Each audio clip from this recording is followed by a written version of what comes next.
Good afternoon, everyone, and welcome to our afternoon session. Today we are in track D for fire trainers and fire instructors. We're really excited for the presentations that are going to be presented today. Our first one up is Dr. Gavin Horn. Dr. Gavin Horn is a research engineer with the UL Firefighter Safety Research Institute and senior research scientist with the University of Illinois Fire Service Institute Research Program. Prior to joining the UL FSRI team, he served as the director of IFSI research programs for 15 years as a firefighter, apparatus engineer, and fire investigator with Savoy, Illinois Fire Department. So without further ado, please enjoy Dr. Gavin Horn. All right, good afternoon. Thank you to the team at the University of Miami and the First Responder Center of Excellence for all the hard work behind the scenes to put together this National Firefighter Cancer Symposium. I wish I was there with you all in sunny Florida, but right now we will be collecting data at the Delaware County, Pennsylvania Emergency Services Training Center on the very topic that we're going to discuss here today. Fire trainers and instructors is a topic that is near and dear to my heart.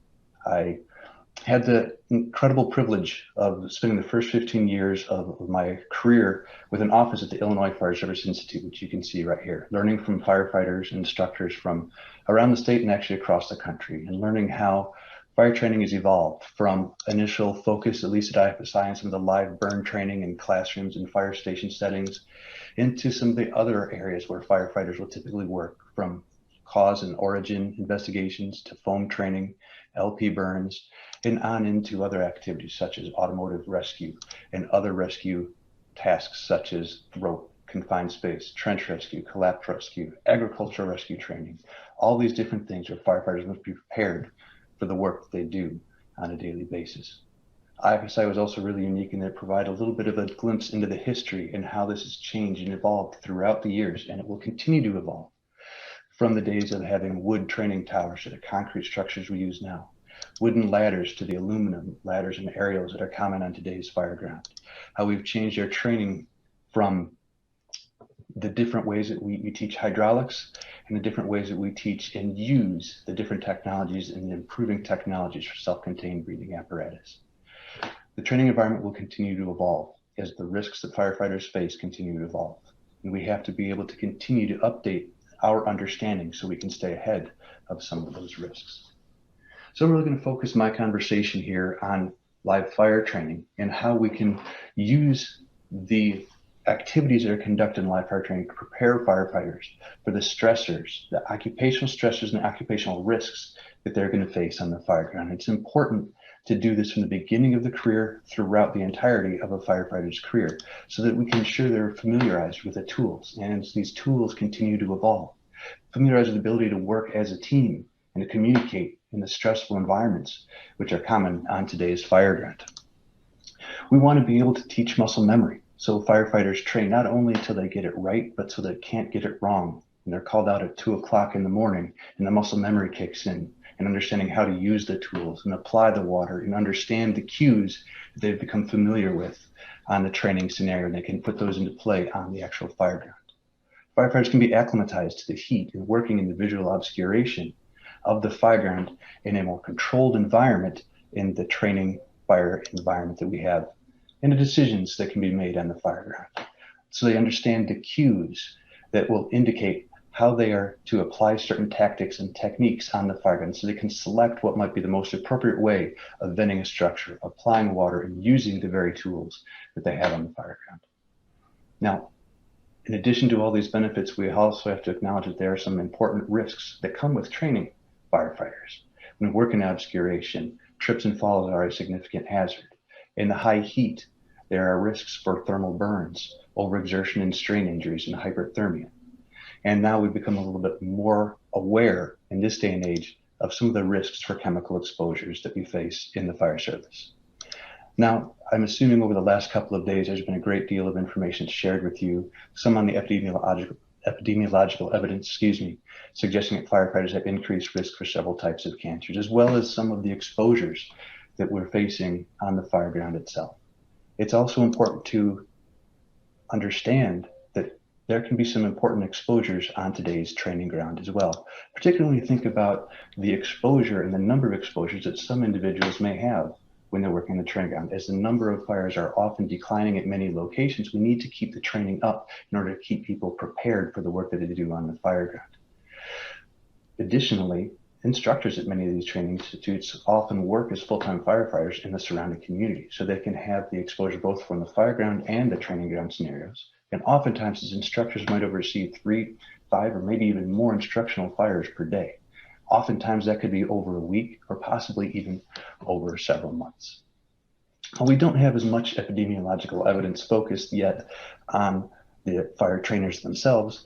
There is one study fairly recently that has come out of Australia that found a dose-response relationship between estimated exposures. In this case, they looked at a low, a medium, and a high exposure group of firefighters, and they compared that to the general population in Victoria, Australia. And what they found was the high exposure group had increased risk of all cancers, testicular cancer, and melanoma compared to the general population. Again, while this is a relatively small study, it's important that we understand that some of these risks may be coming also from the training scenario, so we can reduce and understand what some of those risks might be. And we can look back at a lot of the research that is focused on training fire environments. And actually, some of the very first studies that were conducted focused on trainers in the fire service.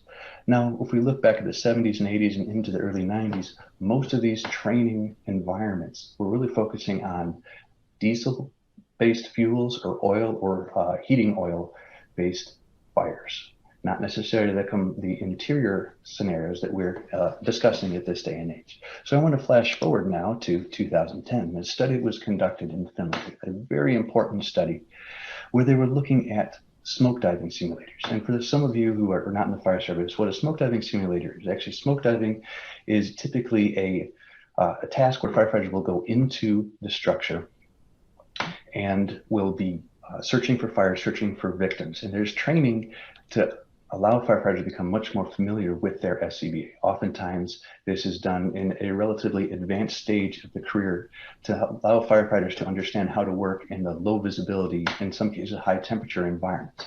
So they were looking at different ways of creating these high temperature and low visibility environments, but we're also interested in what were those exposures that they might have.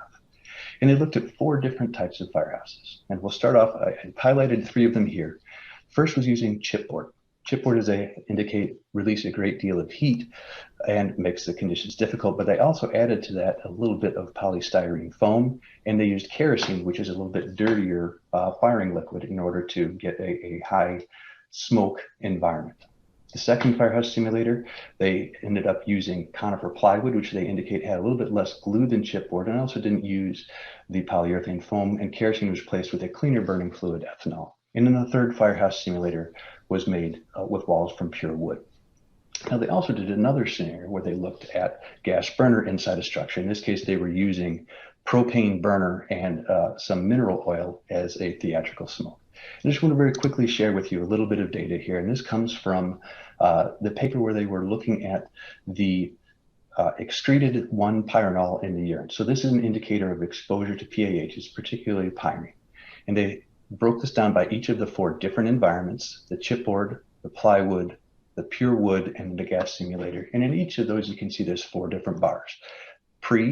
Immediately after the fire was conducted, 6 hours after that, and then the next day. And we'll see often that the peak of excretion of pyrene will be somewhere in the 3 to 6 hours after they've been exposed in the fire ground. And so first, we look at the chipboard that also includes a polyurethane foam and kerosene. We see that they start off with a little bit higher value at baseline than some of the others. We see a significant increase, a 3-fold increase to immediately post, and then 6 hours beyond, up to a magnitude about 4. For the plywood, on the other hand, we now see this increase of almost an order of magnitude up to 9. We see a much smaller increase in both the pure wood and the gas simulator. So this gives us an indication that the fuels and the structure that are being used in the training and fire environment can affect what gets into the body and eventually gets excreted in the urine. We also need to understand that there's other risks besides just the PAHs. And this is some measurements they took in the air where they looked at the amount of formaldehyde that was in the air. And this tells a little bit different story, because we see now that actually the formaldehyde is almost an order of magnitude higher than all of the others in the gas simulator. But the belief was due to the fact that some of the mineral oil was actually burning and creating some of this formaldehyde.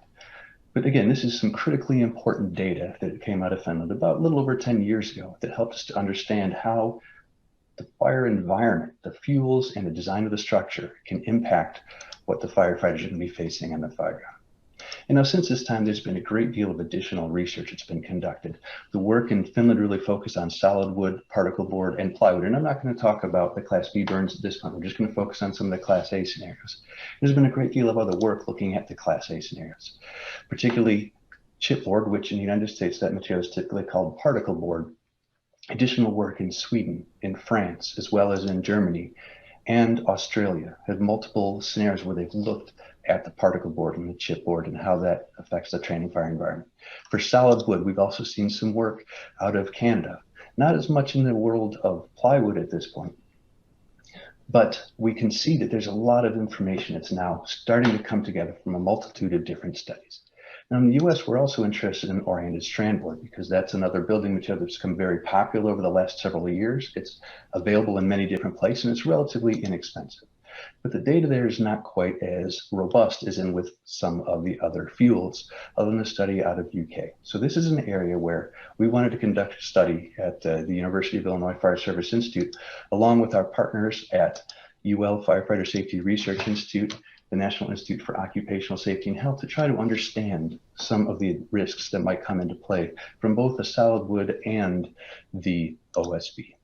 Before I go too much farther, I want to thank and acknowledge the AFG Fire Prevention and Safety Grant Program for funding this work. So what were the goals of the project?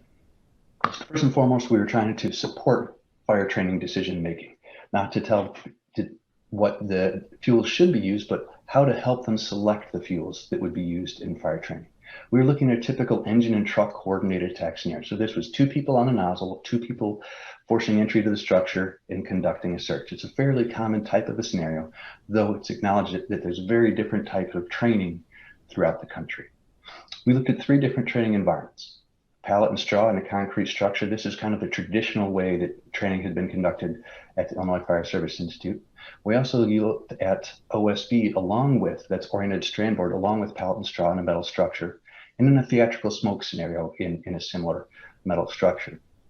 It was important for us to include both instructors and students in this scenario. Students went through one of each of these different scenarios over 4 different days, whereas the instructors were actually overseeing 3 different groups of students each day when they were at the institute.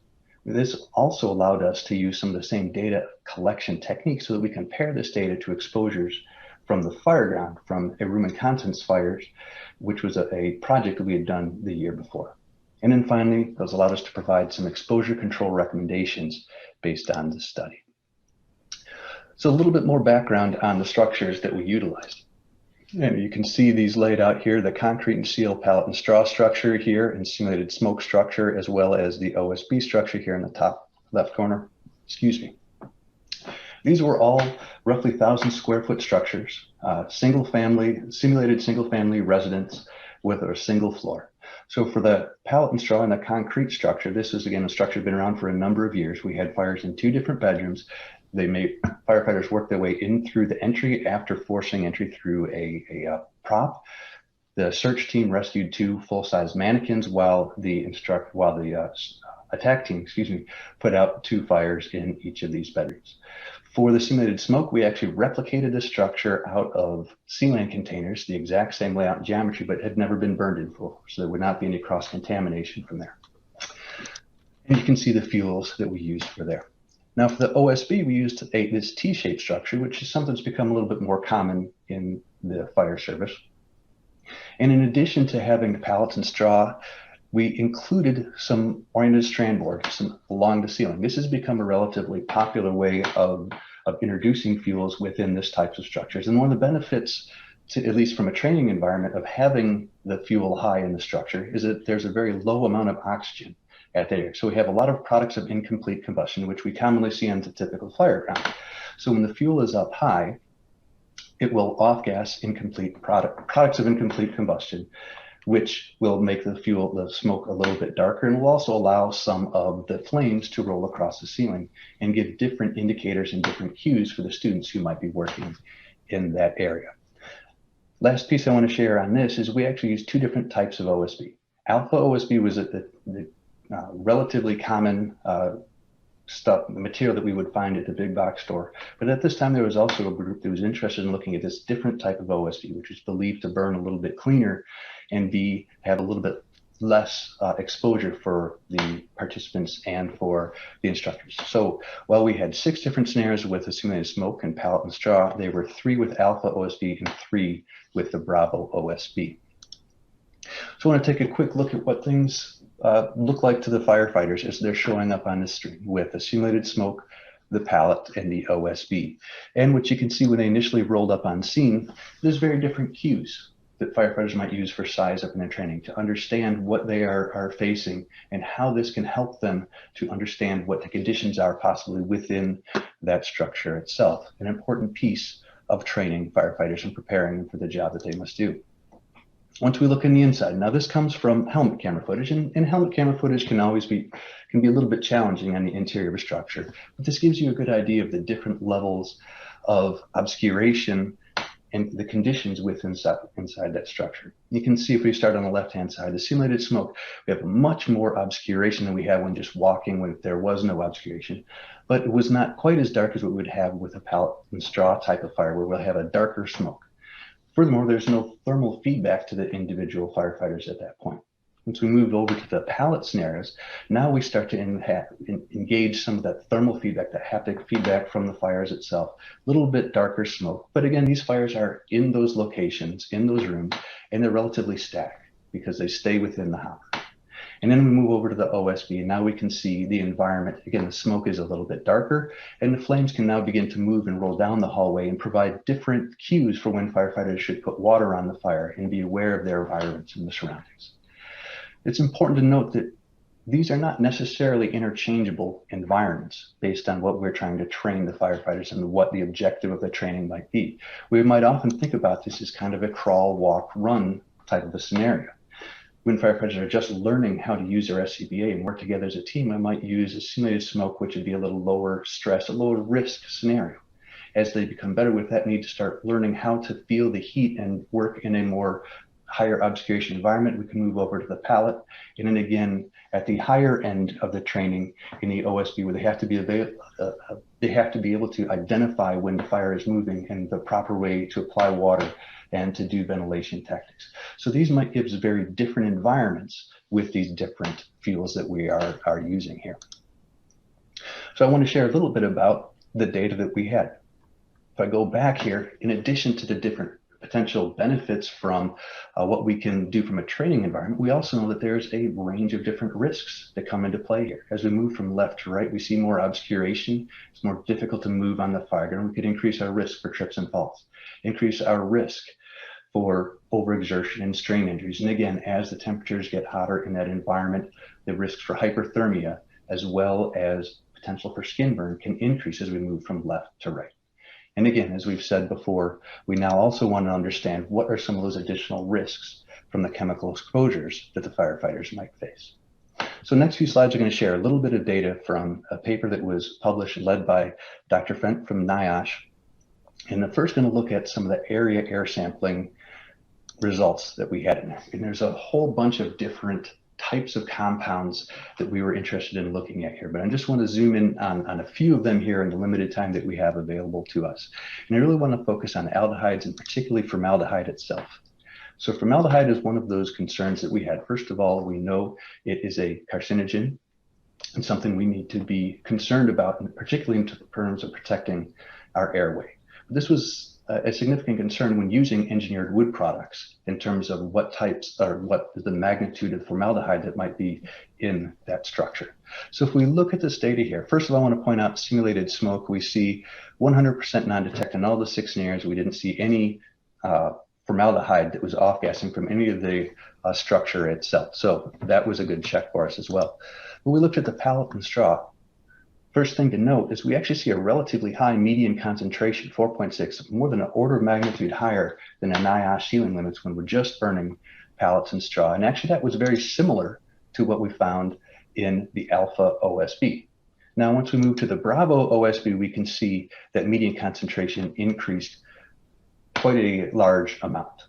So important to note that the fuels that we use can impact the formaldehyde that we see inside the structure, but it's also important to note that even when you're doing pallet and straw scenarios, that formaldehyde is an important compound that will be in the environment, further reinforcing why we need to maintain SCBA, not only inside the structure, but very near outside of that structure as well.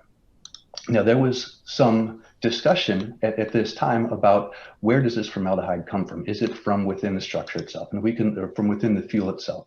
And if we look at the fuel itself, this is an SDS, one of the fuels we use. The free formaldehyde in its normal state is less than 0.1%. This does not indicate the amount of formaldehyde, though, that will be given off when we are actually burning this material, using it as a training fuel. Next, I want to take a look at the personal concentrations of PAHs, polycyclic aromatic hydrocarbons. And there's a lot going on in this slide, so I want to try to break this down using a little bit of colors here. So first of all, I'm going to break this up. Left hand in blue are pallets, middle in gray is alpha OSB, and then all the way on the right in red is the Bravo OSB. Total PAHs are on the vertical axis here. As we get higher, we see more total PAHs that are in the environment.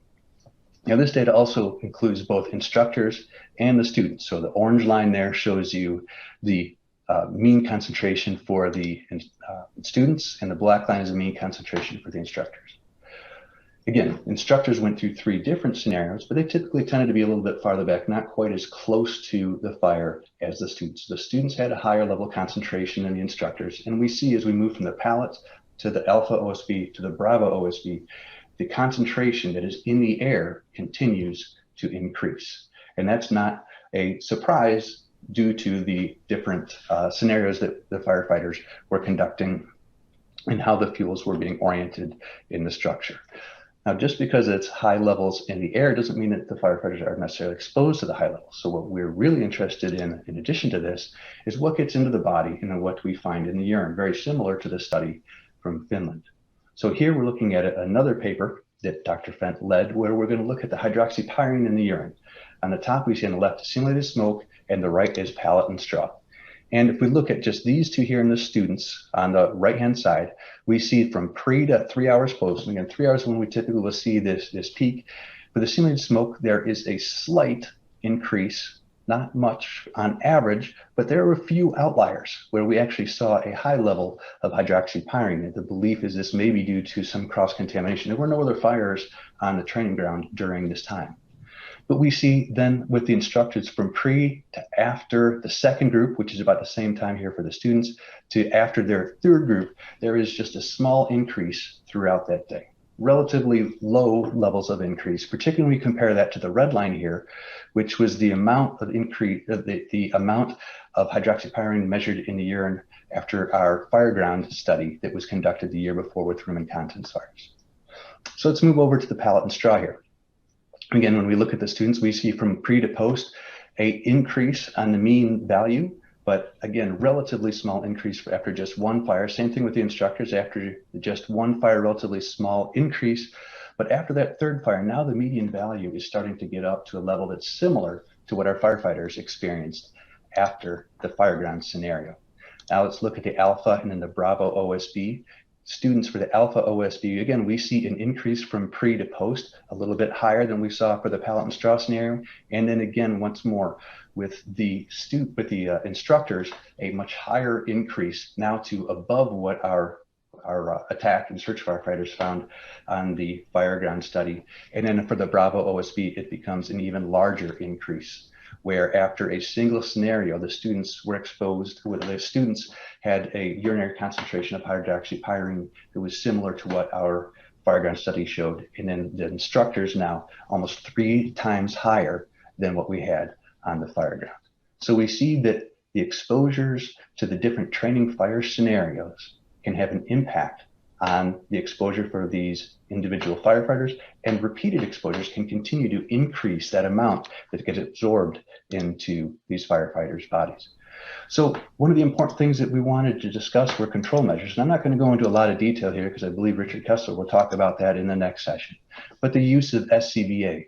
as regularly as possible, limiting the number of fires that the instructors can have as much as we possibly can. Washing down, cleaning skin, and maintaining a high level of fitness are some of those critical control measures that we can put into place.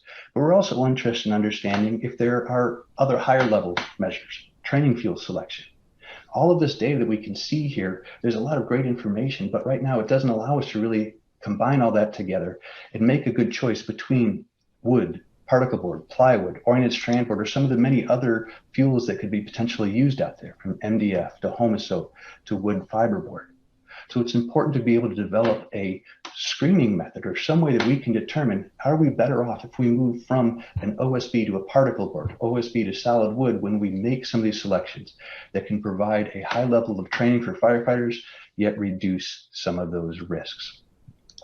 And there's just one really recent study that's come out of Korea where they started to look at this, tried to put these on the same scale, measure them with the same type of apparatus. Now, in this case, it was a laboratory-based apparatus, but they could look at veneer, particle board, medium density fiberboard, and OSB, and get an idea of what are the different chemicals that are coming off of those. And if you look at these, from you look at 1,3-butadiene, you might see that particle board has by far the highest concentration. Same thing for benzene. But now if we look at formaldehyde, the highest concentrations actually come from OSB. So the selection of these individual fuels is not necessarily going to be a straightforward question to answer. And furthermore, how do these laboratory scale tests scale up into full-sized compartment fire tests? And this is what we're trying to answer right now with a study that we're conducting at UL FSRI. The laboratory scale tests, several different types of laboratory scale tests similar to what was done in Korea, single compartment tests, which we're hoping to finish up by the end of this week, onto multiple compartment training scenarios, which will be conducted probably in 2022. The materials that we're going to look at, or that we are looking at probably at the time you're listening to this, are fiberboard, OSB, particle board, pallets, and plywood, and looking at a wide range of different chemicals, different classes of chemicals that we can use to characterize that environment and help us get a handle on some of the risks that might be present from using each of these different fuels. It might help us to select a fuel for a specific application in a more holistic manner. So in summary, I apologize, I've probably gone a little over my 25 minutes, but the smoke exposures that we've measured, and this is just one component of this larger overall study, but some of the key take-home messages are the low amounts of what we see formaldehyde-free material in the OSB does not necessarily mean that there's no formaldehyde during training burns. A lot of these building materials might be called ultra-low emitting formaldehyde or no added formaldehyde. That doesn't indicate what happens when we're actually using them as training fuels. Systemic exposures depends on the training fuel, depends on the repeated number of exposures, potentially re-exposure from personal protective equipment that hasn't been fully cleaned. And they can reach levels or even exceed levels found from fireground responses. So we need to be able to make sure we're putting as many control measures in place for risk reduction. Not only does it help for the training fire environment, but it helps to reinforce that muscle memory when those firefighters go out onto the fireground itself. There's a lot of work that needs to be done understanding fuel and structure selection and arrangement and how they can be important higher level substitution and engineering controls for reducing some of these risks. And finally, we need to understand that we need to understand the holistic considerations. The chemical exposures are one really important part of the overall training risk equation. We need to understand how these risks, as well as the benefits of different types of training environments and different training objectives, can be balanced when we use these fuels, these structures, and we conduct this sort of training. So again, I thank you very much for the opportunity to speak with you all. I hope I'm going to be available to take some questions if our training schedule allows it at Velco. If not, please feel free to shoot me an email at any point. I'm more than happy to discuss our work and discuss some of the work that is ongoing from now. So thank you very much for your time and your interest, and I look forward to speaking with you all soon. All right. Well, we are lucky that we do have Gavin Horn here live to do a Q&A with him. So thank you so much, Gavin, for the amazing presentation, and thank you for being here to answer some questions. So I think one of the first questions right now is where you are, what you're doing, and if any of it relates to what you just presented just now. Yeah, absolutely. Well, first, for me, thank you for the invitation to participate and having the flexibility to do this both live and remote. We had the opportunity to conduct a number of tests related to training fuel selection at the Delaware County Emergency Services Training Center. So we are just on the other side of the interstate from Philadelphia Airport. We've been here for for the last 5 weeks to, first of all, try to set up a scenario using, for those of you in the fire service, what is commonly known as a Flashover Simulator or a Phase 1 prop. NFPA 1403 calls it a fire behavior lab.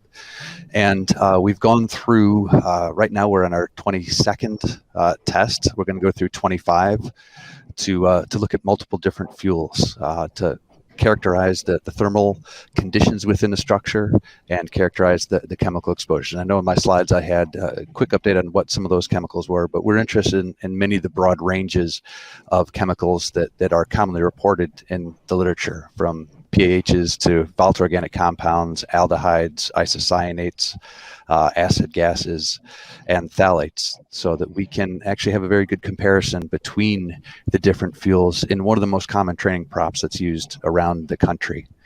Another part of that is really to start understanding more about these controls. What are some ways that we might be able to not only, one of the controls is to understand the impact of fuel, and can we substitute fuels? Others, can we change the way the training prop is operated or used, so that we can actually support the training objectives, but in a way that might not result in as many repeated exposures, in particular for the instructors themselves. The instructors oftentimes will go through 3, 4, 5 scenarios in a day, and we know that repeated exposure is one that's going to increase the overall exposure risk for those individuals. So excited to get the chance to do this here. Wish it could be down there, but this will get us some really good data by the end of this year that we can share with everyone here on this conference, as well as NFPA 1403 Standard Committee and many others. Well, thank you again so much. I know you are busy and you're off to start the next experiment in the next literally seconds. So thank you again for being here. And with that, I'm going to introduce our next speaker, Kessler. So this session, he's going to be covering practical considerations for reducing exposure to fireground contaminants, techniques, procedures, and tools that can be utilized by firefighters, fire departments, and fire training organizations to reduce the risk associated with live fire training and real-world incidents. So Richard Kessler is the Deputy Director of Research Programs at the University of Illinois Fire Service Institute. His work focuses on biomechanics,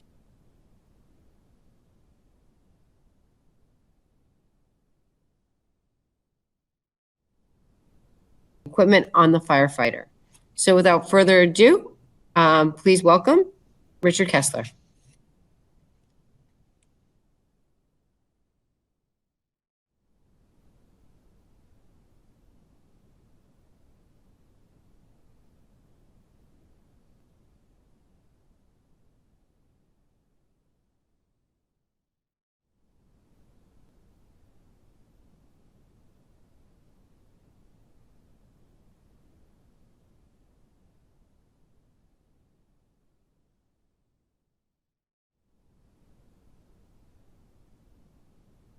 And the entire University of Miami team for inviting me here.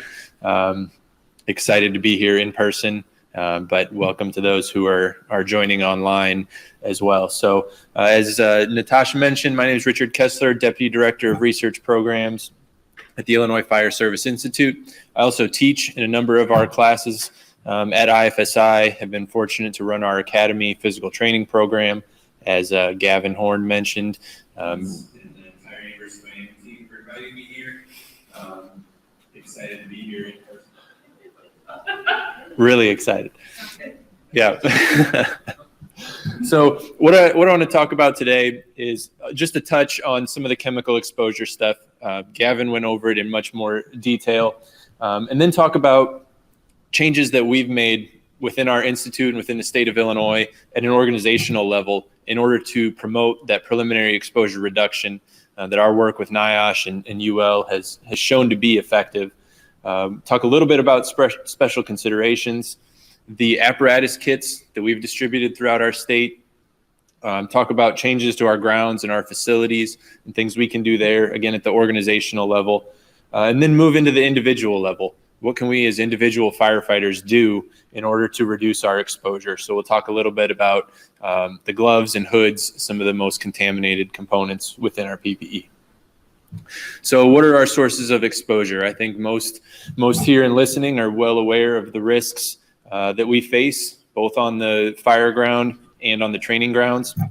Gavin alluded to it, but originally, back in 2015, we did a study looking at today's fire ground, right? What conditions, what do we see when we respond to real structure fires? So we built a structure, outfitted it with carpet, electronics, all the modern furnishings, and then had real firefighters respond as they would, using different tactics and whether or not they'd wear their SCBA, the type of gear. We provided gear, but it was all, how do you wear it? How do you respond?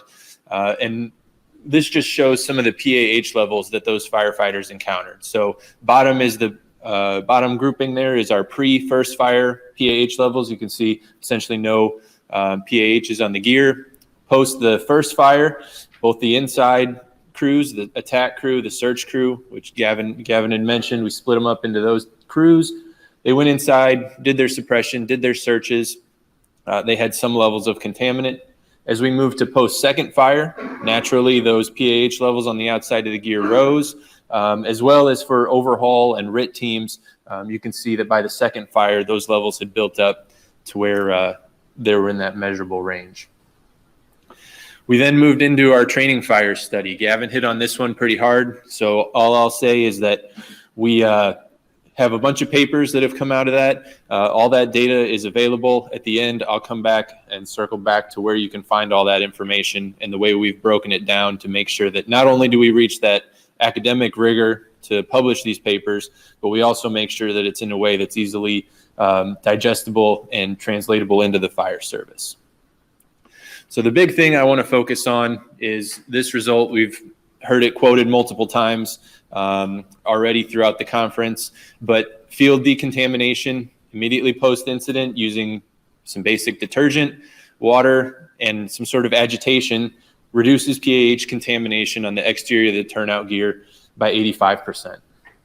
And I would be remiss if I didn't thank, our partners at UL, Skidmore College, and NIOSH, as well as DHS, the Assistance Firefighter Grants Program, for funding all these series of studies. So knowing this information, what can we do at the organizational level? Well, the first one, preliminary exposure reduction, right? As quick as we can, remove those contaminants from the gear, reduce that level of exposure. So some setup considerations, and Chief Lee will get more in detail in some of these real world applications, but the first thing, make sure you're set up outside of the warm zone. It doesn't make sense to set up decontamination efforts in an area where there's still smoke, there's still particulate, there's still risk of that contamination. So make sure that you're clear of that area. Also consider the apparatus exhaust. Along those same lines, as we're doing that decontamination, the intent is to remove those contaminants. If we're set up right opposite the exhaust of apparatus in the area, we're only going to further our contamination. Another important one that's not always the first thought is to have fresh firefighters do that decontamination, right? If we come out and are fatigued, tired, hot, all those physiological changes that we see as a result of firefighting, and then try to perform decon on our fellow firefighters, it's not going to be as effective. So if at all possible, get fresh firefighters who can come in and relieve crews, do that decon to make sure that it's done as effectively as possible. So steps for effective preliminary exposure reduction. First, we want to prioritize those firefighters, right? Make sure that if someone's low on air, if someone is having heat stress concerns, that those firefighters are the first priority. We then want to rinse the gear. An initial rinse, a soap spray, scrub, agitate to remove those sticky chemicals, do a second rinse to remove the soap solution, and then bag the gear. Right, that makes sure that we can get it back to the station. We can do appropriate cleaning procedures once we're back. And then again, as we've heard throughout the conference here, shower as soon as possible, preferably within the hour. Some considerations when there's extreme environments. Again, Chief Lieb will hit on this in a lot more detail, but monitor for dehydration, frostbite, cold stress. Just because it's cold doesn't mean we can't do decontamination or preliminary exposure reduction. Make sure we're utilizing warming stations. Things like public transport, city buses can be used to minimize our impact on the elements, tents, things of that nature. And then minimize slip and fall risk, right? We're using water on the fire ground. If we can avoid situations where we create slip hazards, that would be for the betterment of everyone. On hot weather considerations, again, monitor for dehydration, heat stress, provide water. We've found that using like football sports straws that can go in through the mask, allow the firefighter to clip off air, insert the straw, take a quick drink of water, and then return on air before that preliminary exposure reduction can be completed. Again, utilize shade, natural shade of the structures, tents, things of that nature to try to keep everyone cool. And if necessary, open the coat. Let some of that hot air out. Let the firefighter get some ambient cooling to try to reduce increases in that core temperature. So knowing all of these considerations and recognizing that the research shows how we can reduce that exposure, we know the exposure happens, we know how to reduce it, but how do we actually make a difference? So our state fire marshal recognized that, we're pushing this information, but within the state of Illinois, it is not being as widely adopted as he would like. Our fire marshal, Matt Perez, huge connection with us at the Fire Service Institute, very in touch with what's happening in the state. And we thank him for recognizing that need, that this is something that needs to happen, but just isn't being adopted as we would like. So he came up with funding for us at the Institute to generate training to pass around the state. And as part of that training, as a credit for completing it, we would provide preliminary exposure reduction kits to those fire departments. So we put together a training program focused at training all levels of the fire service, everyone from the probationary member, company officers, command staff, commissioners, and then also the other side, trying to train village trustees, mayors, politicians, impacting those who can make a difference. So we put together 3 types of training videos. Each one's about 5 minutes long, and we put this together. The goal was to emphasize the importance of decon, right? As we've heard, what are the risks? How do we, the challenges that we face as firefighters, step-by-step guide on how to actually perform the decon, that preliminary exposure reduction. And then the next one is what's next for our state, looking at presumptive legislation, tracking exposure. So we promote the N4s app, trying to make firefighters aware of steps that they can take and how they should protect themselves. As I mentioned, the goal was to make it available to anyone at all levels across the state, nationally, even internationally. But the focus was on providing that equipment to chiefs, training officers, and departments within the state of Illinois. So if you're an Illinois chief or an Illinois training officer, you log in and complete the training, we can actually record your completions, and then you request supplies. Those supplies requests are sent to our mutual aid box alarm system, MABUS, who then distributes that equipment to the departments around the state. So again, the training, free and easy to view to anyone, but if you're within that chief or training officer in the state of Illinois, you can request that equipment at no cost to the department. So each of those kits contains some pretty basic equipment. We have a 5-gallon bucket, garden hose adapter to fit to all of our apparatus, a nozzle, some unscented wipes, clear trash bags, spray bottle, Dawn detergent, and then a scrub brush, just the basic kit tools necessary to complete that preliminary exposure reduction. A couple things to note, if we could do this over again, we used a rubber garden hose. If we were to do it again, I might consider using a 1-inch or a smaller forestry style hose, something that would compact a little easier. These hoses were, once you kind of unwound them, they were hard to get back in our 5-gallon buckets we provided. So one thing I would do differently if we were to do that one again. And another important note is we provide clear trash bags. That's once that equipment is bagged on scene, important that it can be identified as turnout gear and not confused with trash if those bags were opaque. That would not be good to have all that turnout gear from the scene make its way to a landfill. Total cost for our buckets on the order of about $100. So we provide that to the department. Then, it's up to the department to maintain that and refill those consumable supplies, the wipes, the trash bags, etc.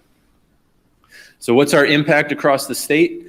To date, within the state of Illinois, we've delivered over 1,800 kits to departments. That's a reach of 520 of about the 1,000 departments that are within the state of Illinois. So we feel pretty good. Over 3,000 firefighters within our state have actually watched the training themselves. So that's a pretty huge impact to get 3,000 folks trained on this preliminary exposure reduction. If you look at the number of departments that now have access to these kits, it's 23,000 firefighters. So we provided enough that every engine, every apparatus that has a fire pump is eligible to receive one of our buckets. So, anywhere from the town that has just a single unit can get their equipment all the way through. We recently outfitted the city of Chicago with all of these on all of their engines throughout the city. So definitely a big impact, and 23,000 firefighters that now have access to this equipment. Moving more toward our training grounds, we put together a bunch of steps, pretty basic things to try to improve that preliminary exposure reduction. So after the wash down process is complete, we provide baby wipes, cleaning wipes at a number of stations across our site. Everywhere that we have a water station, there's wipes there. Everywhere at our couple of fill stations for filling bottles, there's wipes there. So as you're waiting to have that bottle topped off, the wipes are there. We encourage both students and instructors to take advantage of those. We also fit all of our apparatus with the cleaning kits, with the preliminary exposure reduction kits. This way, as academy students come in, as students come to IFSI for training, they're seeing those kits on the apparatus, getting familiar with it, and recognizing that, when they go back home to their departments, this is something that they can take with and translate and bring into their department. We also, only a fraction of our training is actually on site at the Illinois Fire Service Institute. A bunch of what we do, we push out to departments throughout the state. We'll take trailers and go deliver that training. And so we've outfit all of those training trailers with these preliminary exposure reduction kits as well, to try to just drive home that message of, if you see it enough, hopefully we can get it adopted. On top of cleaning wipes, we also put hand washing stations outside of our classrooms. With COVID and the considerations of that, a lot of our training has moved into tents that are on the outside, especially late last fall and into the spring. And so we provided hand washing stations so that as you come out of the training environment and into the classroom environment, we're cleaning as much as we can.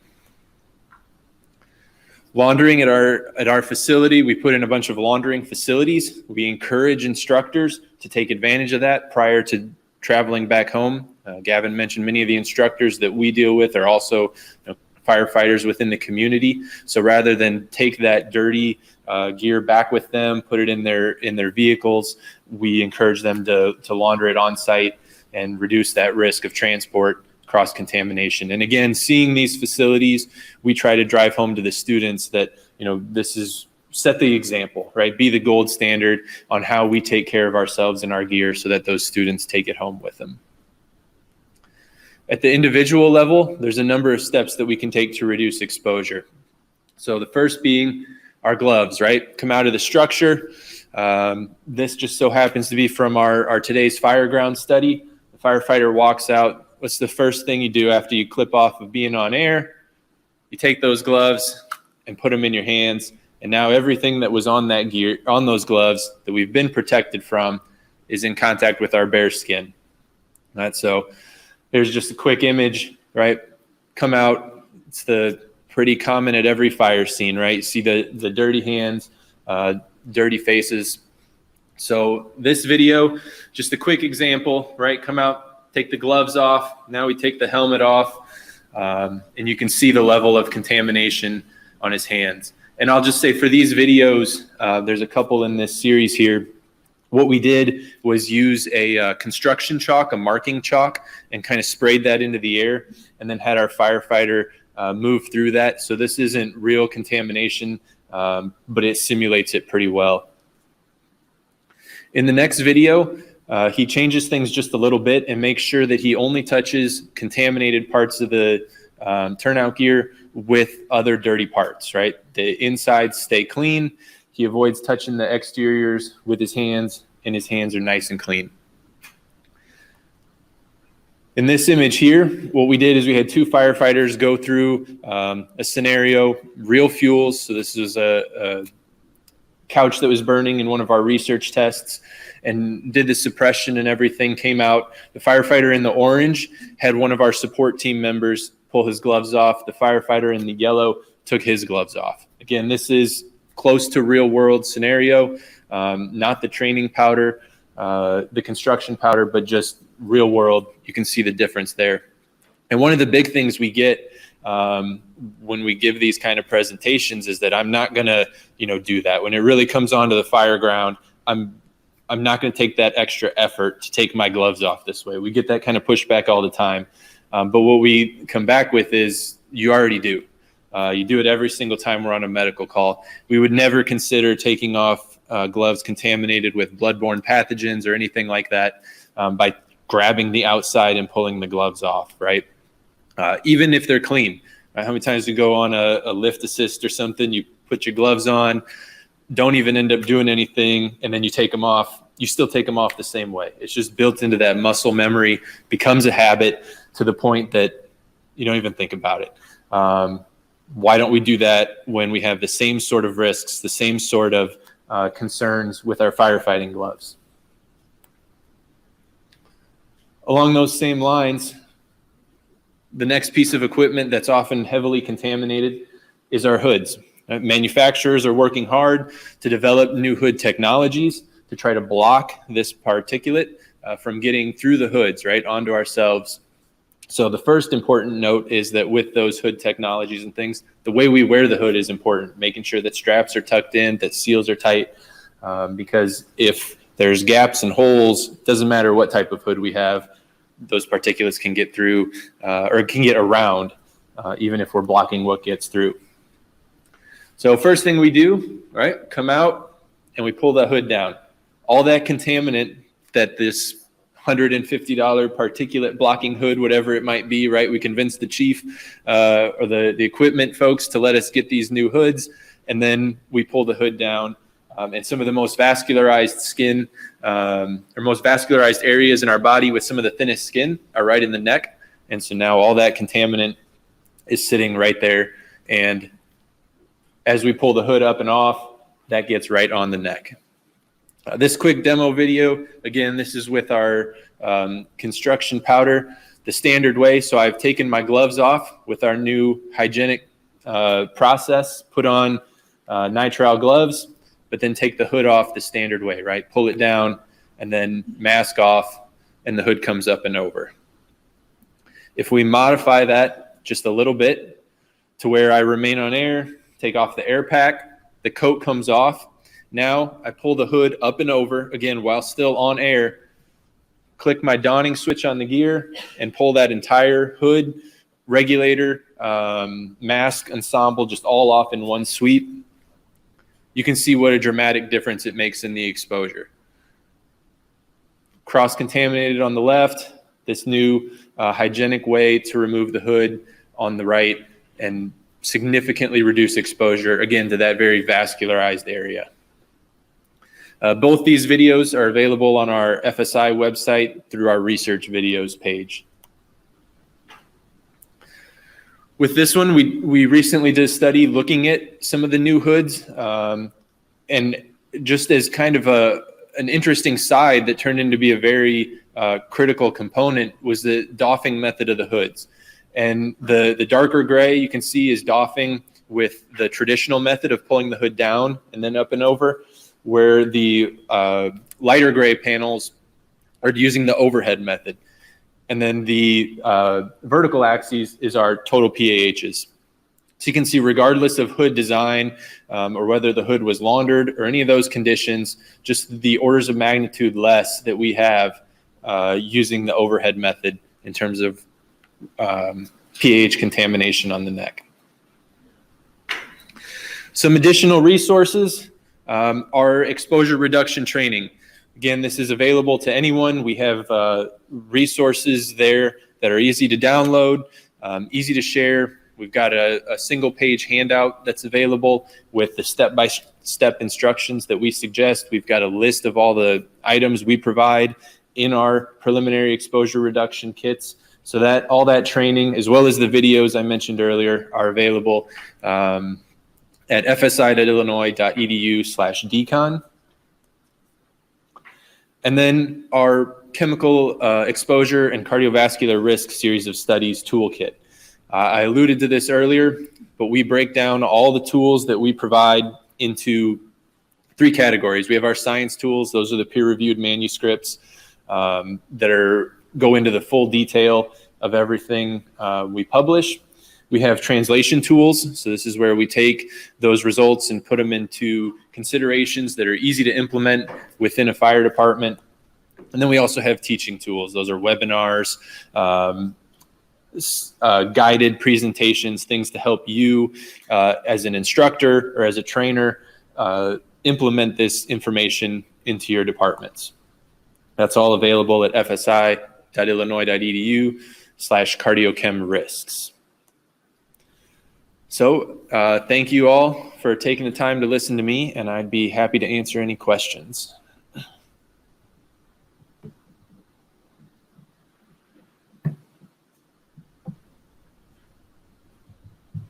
I don't necessarily have a question, but I can tell you from feedback, I spoke to you earlier, so these videos are amazing. But also, one of the things that the firefighters say is even though everybody's got medical gloves on their fire trucks, including them in these kits to make it even more accessible, that's been a lot of feedback, is making sure that we have the gloves right in the kits. But this stuff's amazing. Thank you guys for what you're doing. Thank you. That's great to hear, and a good point that once you start to take the gear off, once the firefighting gloves are off, to don nitrile gloves to continue to take off the PPE. Rich, I don't have a question either. I just want to echo the sentiments there that the videos that the Illinois Fire Service Institute and your related partners have created are used widely. I use them in my presentations all the time. You're saving lives, not only in Illinois, but outside of Illinois and all around the country, if not all around the world. So thank you for what you do. Thank you, Chief Lieb. That means a lot coming from somebody who, does what you do at FDNY and has that sort of reach. So I really appreciate that. And I'd be remiss if I didn't thank Gavin for his leadership through these projects over the years at IFSI. So thank you. Richard, I have a question. So with your buckets, we did this same thing in Florida with the buckets, and we're right now evaluating that, sending out surveys to all the departments that received buckets. We know the buckets got there, but we wanted to know, were they being used? So have you guys done anything similar to that? We have not done it yet, but it is absolutely something that we want to do and are trying to figure out how to do that reach and see how often departments are having to restock the supplies, how often they're actually being deployed. I know I went to a training that was hosted by a neighboring department a couple hours away, so they didn't know who I was, and they used the kits, and then it ended up the buckets made great seats after the preliminary exposure reduction was done in rehab. So it was good to see them used in multiple ways. But yeah, we're evaluating how we can evaluate their effectiveness. Awesome. Thank you. We have, yep. Awesome.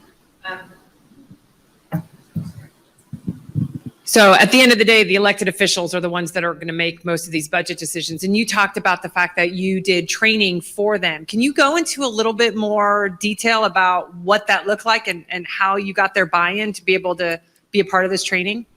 Yeah, so again, the idea for the training came from our state fire marshal. So he has, a lot of connections on that front. He has a lot of buy-in in our state. And so the funds came to him to improve firefighter training, firefighter health and safety. And he recognized that putting these kits on the street would be the most effective way to do that. From there, as we developed the training, we wanted it to be relatable to anyone. And so what we did is we've got the 3 videos. The first is, why is this important? And what we have are testimonies from people across the state who are in the fire service, have gone through cancer, have been affected by cancer, to try to drive that message home and really show the human component to everything we do. From there, it's moving into the step-by-step. How do you do it? And then pushing, we actually have our vice president of the Illinois Association of Firefighters come on and talk about the presumptive legislation from a union perspective.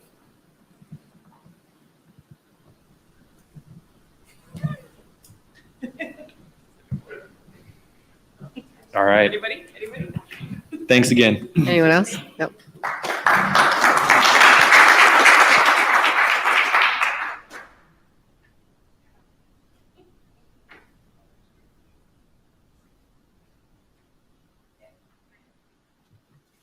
Okay.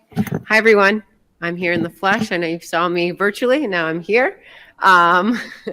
It's quite a magic show that we have going on. So I'm really excited. I'm actually going to get to present to you some science and not just introduce to me people today. So my name is Natasha Schaefer-Solly. I am a research assistant professor at University of Miami with the Department of Medicine and Public Health Sciences. I am one of the deputy directors of the Firefighter Cancer Initiative, and I'm also one of the co-investigators of the National Firefighter Cancer Cohort Study.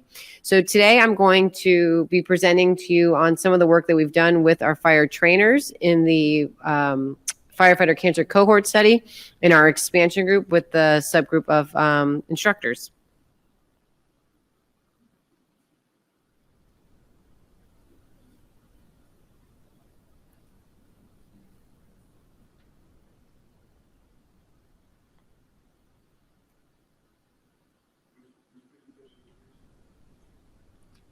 Sorry?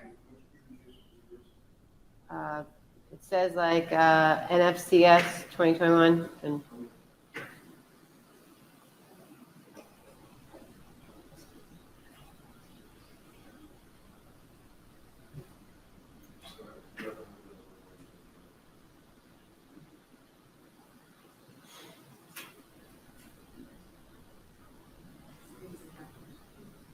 he has it.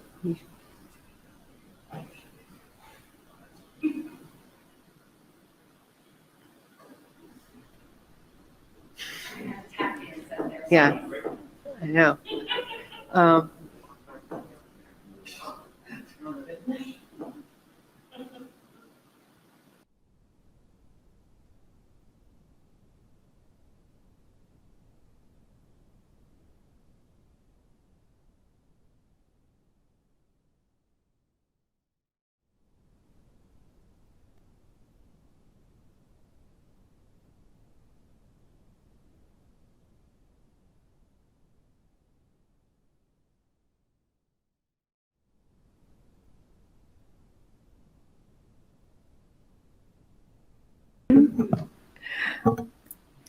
Oh, I do have the next slide thing. Okay.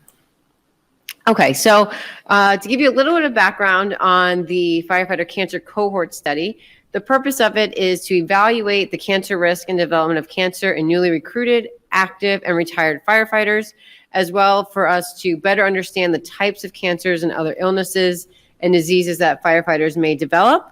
And lastly, it's to really know more about how a firefighter's exposures and histories relate to their type of disease and illnesses that they may get.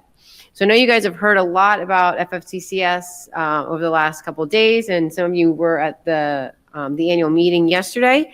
But this really gives you an idea of the infrastructure and what we're talking about when we talk about the different cores. And so our main goal is to establish this large prospective multi-center study focused on carcinogenic exposures and effect. So you hear us talking, our goal is to get about 10,000 firefighters to follow over a 30-year span. Obviously, there's no grant out there that's going to fund us for 30 years. So we go for 2 years at a time, and you'll see how we started and how it's been building on. But you can see at the very top, we have the Oversight and Planning Board. So that is led by Casey Grant.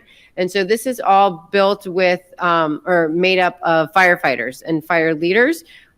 Everything that we've done, both here in the FFCCS as well as in FCI, has been community-based participatory research. And so what that means is, whoever is the community that we are researching, we want their input. So in this case, it's firefighters. We want you guys to drive the research. I've been around the fire service now for the last 7 years, but I'm still not a firefighter. So you guys are the ones who tell us the ideas, and then we take them and how we can, make the projects and make the interventions. So it's really important that we have this Oversight and Planning Board that come to our meetings on a monthly basis, that we throw ideas back and forth. Will this work? Will the firefighters do this? Is it feasible? Is this applicable? And they give us the feedback. Then we have the Biomarker Analysis Center. And so this is the core that is run by University of Arizona and Dr. Burgess. So they're the ones that are collecting the biomarkers data. So all the results that Dr. Burgess was presenting on yesterday, that's where that fits in. So when we go and we collect blood from the firefighters, it goes and it gets shipped to University of Arizona. Then on the other end, you have the Exposure Assessment Center, and that's run by NIOSH and Miriam Calkins. And so that's where we're looking at what are firefighters being exposed to, their environmental exposures. We're looking at urine samples, blood samples. So if they're exposed to PAHs or PFAS, is it something that's being metabolized in their body? And so all those samples get sent to NIOSH. And then you see in the middle is the Data Coordinating Center. So that is us at University of Miami. We're the ones that create the surveys. We're the ones who are basically the hub of the information. So all that data that goes to Arizona and goes to NIOSH, all of it comes back to us in a big database, and we're the one who's coordinating everything as far as the data goes. And then you can see here is our regional fire services. This is where we started. Since then, it has grown immensely, but we started with Boston, Tucson Fire, Palm Beach County, and LA County Fire Department in California. And now, as I mentioned, we have some sub-studies. So when we started our original FFCCS, it was really just to set this up. How do we set the infrastructure of creating a large cohort? We did that. From there, we had other studies that were funded. One, to look at PFAS. So that is currently going on where we're looking at PFAS exposure. Two, which is the FFCCS expansion, where we're looking at subgroups, and that's what I'm going to talk about today. And then we have our FFCCS Recover, and that has been the last year where we're looking at COVID-19 exposures, offering firefighters weekly testing so we can look at not only their rate of getting COVID-19, but also for those who were enrolled and then got the vaccine, looking at the vaccine characteristics and how they've been how their antibodies have reacted to them. And so with our expansion overview, we look to adapt and expand the biomarker, the exposure, and the health survey data collection protocols that are available in FFCS to these unique firefighter groups. So as we know, each of these groups have unique risks. And so today we're talking about the firefighter trainers. And so to begin, like we do with all of our studies, we want to do formative work. We can't, be on this ivory tower where the researchers, we know everything about all of these groups. So again, we start and we go to the ground and we meet with firefighters. We set up focus groups, we set up interviews. We want to know exactly what are your risks of your subgroup and what are your concerns, and then how we can address them. So the other thing which we talked about with this, even in the subgroup, is we are still collecting the baseline survey, the blood samples, and then also the biological exposures. And so as I was mentioning with the focus groups, we went out with each of the subgroups, we ran focus groups. So you can see here, fire investigators, trainers, volunteers, and wildland firefighters. And so with our fire trainers, we were able to survey 50 of them and actually do in-depth interviews to see, what are some of their concerns and what do they want to see and what are their perspectives, their perception of risk. Do they think they're more at risk than a structural firefighter or a fire investigator? And what are things that we don't know specifically about this group? And so overall, you can see we covered firefighters from California, Delaware, Florida, Iowa, California, New Jersey, Tennessee, and Texas. 91% identified as male with a mean age of 45, and also a mean tenure of 19 years, and 20% identified as Hispanic, and 13 had reported a prior cancer diagnosis. And so what were some of the findings with our fire trainers? And so when we do qualitative work, it's very different than quantitative. Quantitative is all numbers. So that's where someone is taking a survey, or we're looking at blood markers and we're just looking at numbers and we're running power. So when you think about it, you would have to get, 1,000 people to do a survey to find some kind of power, where in qualitative, you don't have to have that many people. You just need to find common themes, and then you stop collecting when you're seeing the same thing over and over, or what you call reach saturation. And so the main themes that came out after doing these interviews was that fire trainer, they said the culture has shifted to prioritize safety while minimizing exposures and ensuring quality real-life training scenario. So an example, you could see here is a supporting quote. Someone had said, before we would burn an acquired structure, we did a lot of forceful entry through walls and cutting roofs. And so oftentimes we did those drills without breathing or having a mask on. The current NFPA standards became a statute and we changed things. So that's really important for us to understand. We don't know, at this point, what is happening out there with fire trainers. Are they still doing, like as they said, before, not wearing a mask, or do they see change? So we did see a theme that fire trainers are saying, we are making a change, we are seeing a change. The other thing that instructors said is that they feel responsible for the habits, such as decon practices, with their firefighter recruits from when they're coming during the academy, which has improved, and how instructors share the responsibilities during training. So again, the supporting quote was that the immediate stress of that out here is huge.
based specifically on the information that was given to us during these focus groups that have been noted as important to instructors.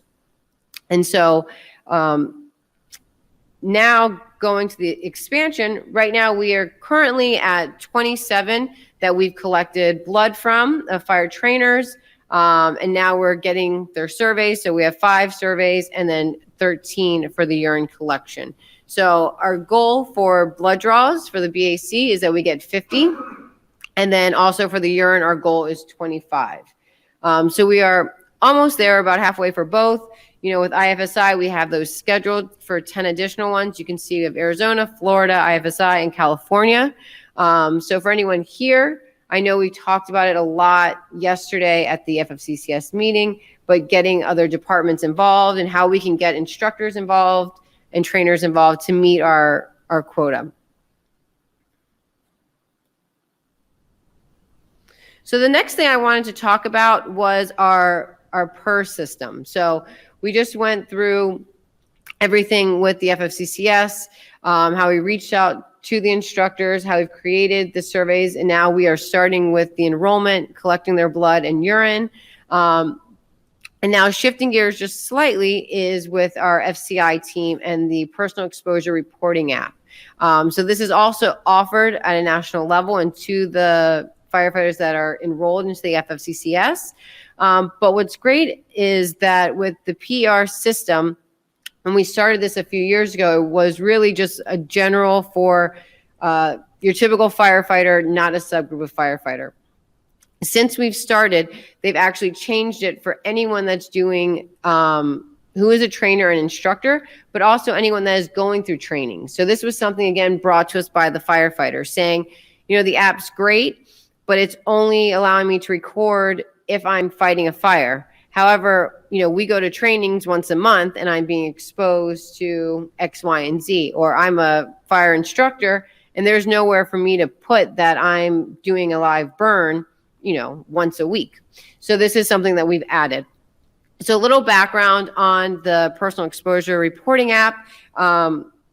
It is, you're able to fundamentally gather any of your exposure information. You're able to collect occupational hazard exposure data for us to really just gain a greater understanding of your wellness. And it allows researchers to identify some of your health risks. But really the best thing is that you guys have a record of your exposure. So we talk about this all the time with personal exposure reporting app, and especially with presumption and the different cancer bills. You need to record what your exposures are. You need to, you know, have record of what big fires you're at, but you know, over the years, if you switch departments, if you know, you can't rely on the department to keep all of your records. So if you have it and you know you can print it out on a PDF and you keep it in your records, you have that forever. And so here you can see what it looks like. You know, you go in, you put the incident, what type of incident, the date, where it was, what you did on during that incident. Did you decon during that incident or after? And it's the same for the training. And then also to ask you specifically about any health symptoms after. So were you sneezing, coughing? Did you have a headache? For how long afterwards? And so here you can see this is my colleague, Dr. Barbara Millay. She's the one who runs the PR system and developed this. She's out there with Palm Beach County. And so she was able to conduct some user research with fire instructors to better understand training related activities and exposures. So if you go to the PR app and you click on the training area, there's specific activities there based on what these trainers told her that they do on a regular basis. And so you can see here, the report is organized into 6 different topics related to fire training. So you have training, exposures, rehab, gear, decon, and symptoms. And so you're able to use the PR to report your training activities, including minimum standards, a recruit activity, or in-service training. And so here, if you guys, if you have not downloaded the PR app, it's here. You can get it on Google, on app, or you can just go to the actual website itself.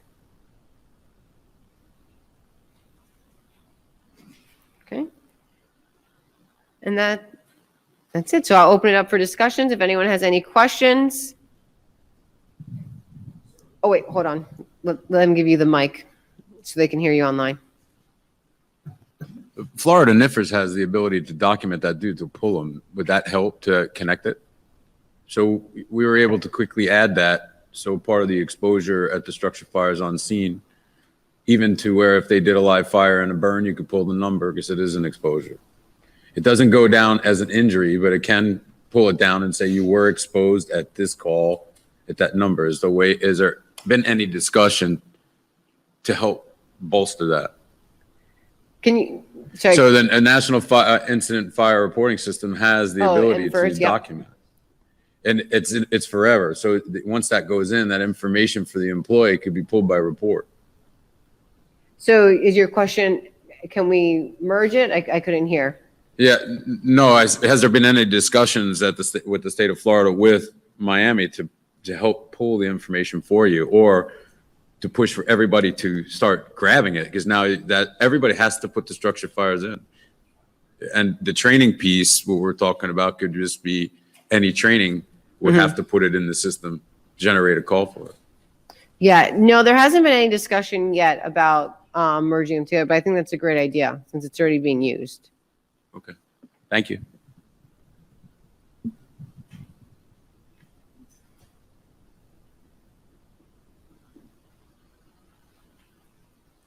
Okay. I don't know how their different works. Ours is the exposure tab is actually optional. And that's something that I've been advocating to get changed in our department. When I go in, I'm an officer on a suppression apparatus on an engine, and I go in and put in my report. There's an exposure tab, but I can actually exit that report without ever having clicked on that exposure tab. And we all know firemen can be inherently lazy. So if you have an officer that's filling that report out and they don't click on that exposure tab, now they haven't documented exposures for them or their crew. And then going back to your point with the NFCS, and going back to the point where the one gentleman on there had a concern about if you document those exposures and now they can say maybe your cancer is related to the exposure at the training facility and not at, so I could see kind of like there being some conflict there, or some, what's the word, precaution there. Right. Yeah. Well, and for them to go, I can't leave right now. So if we go to the academy, or when they go to the academy, they're paid by the academy. But if I do a live burn for mine, they're paid by PTEC, which is a state program that's ran. I take them off and put them on our payroll, and I make them generate a number. And that switch took 2 minutes. I called dispatch, they switched it live, and then all of the personnel that are on the call or in your department come in the yellow screen. You just pick the names and put them in. We're not mandatory in Pinellas yet, but I've already recommended it to the chiefs almost 2 years ago. I was saying more on a global to say it at the international, say it at the FFCA, and say, why are we not just making everybody do it versus giving the department the option? It's an exposure. It's no different if I go to a hazmat. I always was baffled by that. Yeah. True story, if I go to the incident, I cannot exit that report without saying whether it was an auto accident and if I collected insurance or not. But I sure can without saying my crew was exposed. And that makes me nuts. Right. You can't get past your personnel in the ideal age. So for me, if somebody's had cancer, if they had that 30 years ago, I could hit a button and said, I've gone to 50 fires, 100 fires, whatever. Thanks. Great. Thank you, guys. Okay, so I'm going to switch gears a little bit now. I'm back to moderating. And I'm really happy and excited to introduce our next speaker, Frank Lee, who is a Deputy Assistant Chief in the Fire Department of New York. He currently serves as the Chief of the Fire Academy. Frank also is the current chair of FDNY's Contamination Reduction Work Group and has been a member of the FDNY since 1992.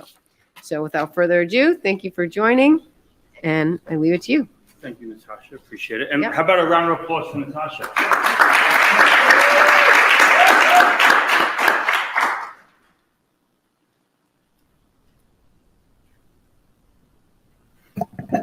All right, so we're So we're fortunate we have all these researchers, okay, thank you. We're fortunate that we have all the research nowadays, right? You think about this is the Enlightenment era for the fire service, right? We've never had the research that we now have, right? And how we educate our members on that and how we push the message out is critically important, right? But also, you got to do it where you have credibility too. So you have to make sure that you know, if you're advocating for something that's outlandish and you don't have, and you're not making sure that our members are showering, or we're not laundering our gear properly, you know, you got to start where your members are and what your department can handle. So, as Natasha mentioned, I'm the current chief of the Fire Academy, 29 years. I've been involved in training for most of my career, certainly for the entire 10 plus years that I'm a chief officer, and trying to develop additional champions for the cause within my department and elsewhere. So, but again, making sure that what we're doing is realistic. So I got on the city fire department in 1992. This book was published in 1990. I didn't come across this book until 2016. I highly recommend it. You won't find it for cheap on Amazon, because whenever it's cheap on Amazon, I buy another copy and I hand it to another firefighter to build more champions. It looks at exposures and fires that I'm very familiar with in a way that I never knew. I'm reading about these fires and I'm saying, why don't I know about this fire from that standpoint? Again, I wish I had somebody that taught me some of this stuff when I first joined. You know, I had 2 years in the fire service as a career member when this book was published, and it talks about all the, you know, how plastics are affecting a book that was several decades, in my opinion, before its time, and we're still kind of struggling to get to the point where we need to be. So I highly recommend reading this. This author actually is from New York and has a couple of really good books out. She happened to be a guest speaker at our Fire Chiefs Association monthly meeting, and it was just a fascinating presentation. While I was there, I bought the book, and when I started reading, I couldn't put it down. They talk about the New York City Telephone Company fire, which was in 1975, and the majority of the people who operated that fire died as a result of their exposure. Not only did they end their career, but they died. They had they put a red mark on their folder, similar to the red mark that we all have from that were at the Trade Center. And so we know that there are single exposures that can lead to cancer, but we also know the cumulative effect, right? So we have to kind of combat both of them. We've seen the data. The data is out there. It's pretty sobering. We've been hearing about it for the better part of a day and a half here. And so we obviously got to do something. In the FDNY, we established shortly after that meeting. I'd kind of been knowing about what was going on with cancer and the problems, and until I read that book, it really drove it home. And I pestered the department, and I'm fortunate. I have a lot of friends in influential positions within the department, and we were able to establish a contamination reduction work group. And what we noticed was, and found out initially, was that the FDNY was doing many things right for a long period of time. We had 2 sets of bunker gear. We had annual medicals. We had gear bags. We had a lot of the stuff. We've had a diesel exhaust capture system since 1990s. So when you think about the things that we were doing, but it was time to further educate and take additional steps that we needed to do. In some cases, just enhance what we were doing.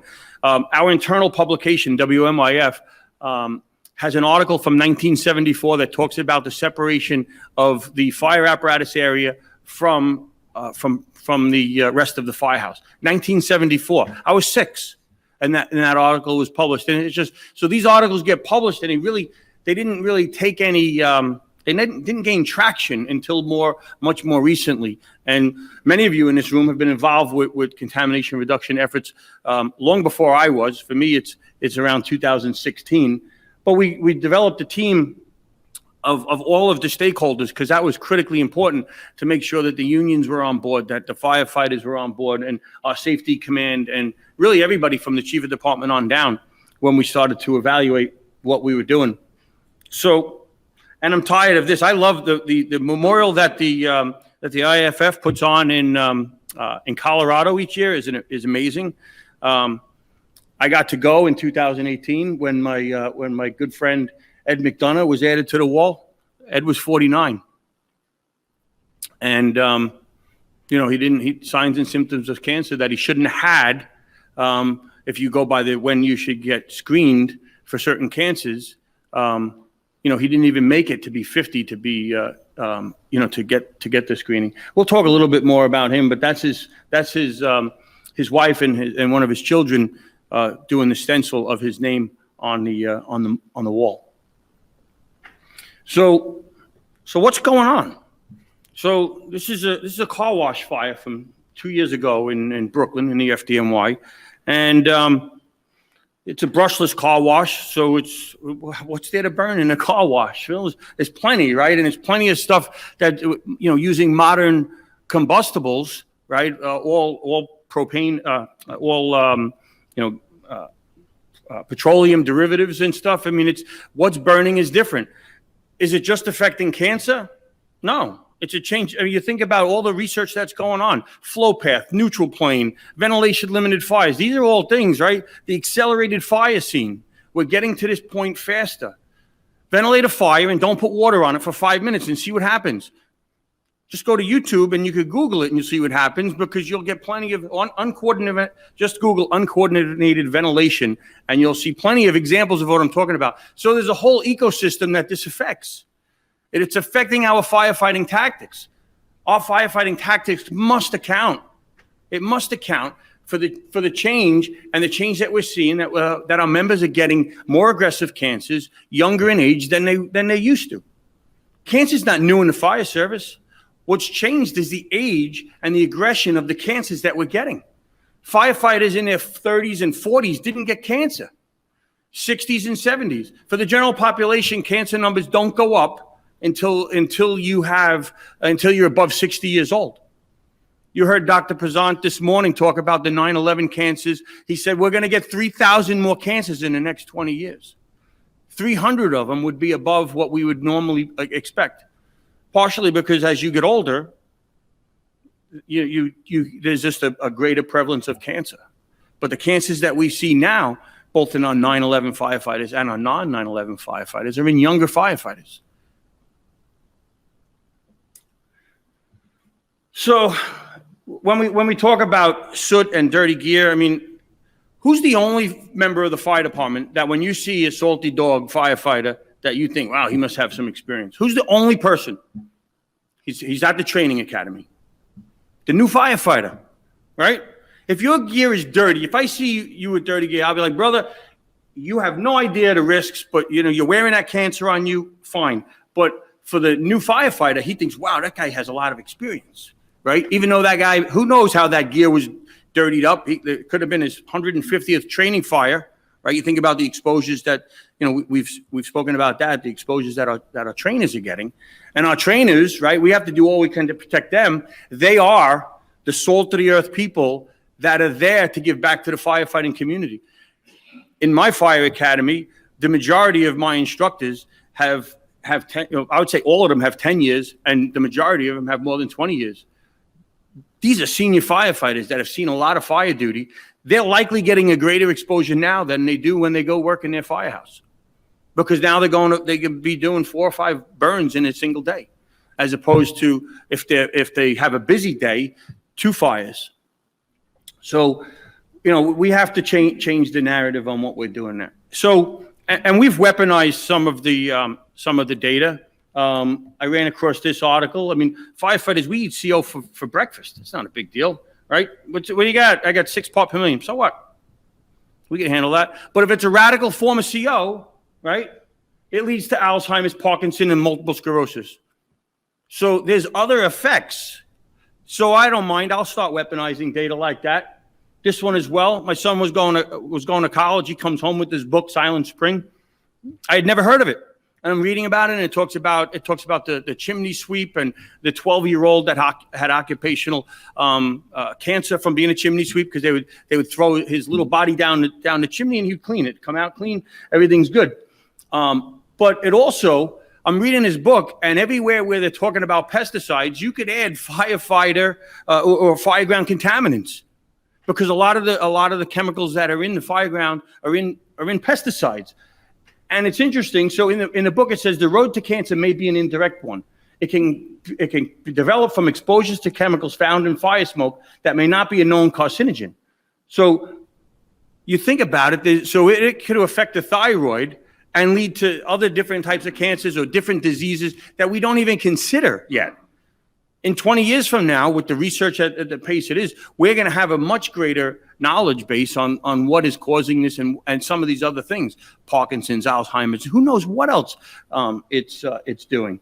So Jen Kerr and the folks in Ottawa, the results that they had about, the changing potential for DNA, and you can pass that on. It's truly the gift that keeps giving. We put out tips from training. One of them is on this. So as we try and, I'll use the word again, weaponize the data to educate our firefighters. So we put probably 2 of these tips from training out per week, but we know we don't make them all on cancer, because nobody wants to read about that, right? So we'll put a tip from training out about the fire that happened last week. So talk about something they want, and then we slip one in on cancer to kind of educate our firefighters better. So it's setting the narrative, right? Everything you do, our magazine, WMYF, we try, if I see something in there or any of our training videos or anything we're producing, I don't want to see a firefighter that has dirty gear or soot on them or anything like that. I think the messaging and how we put that out is critically important.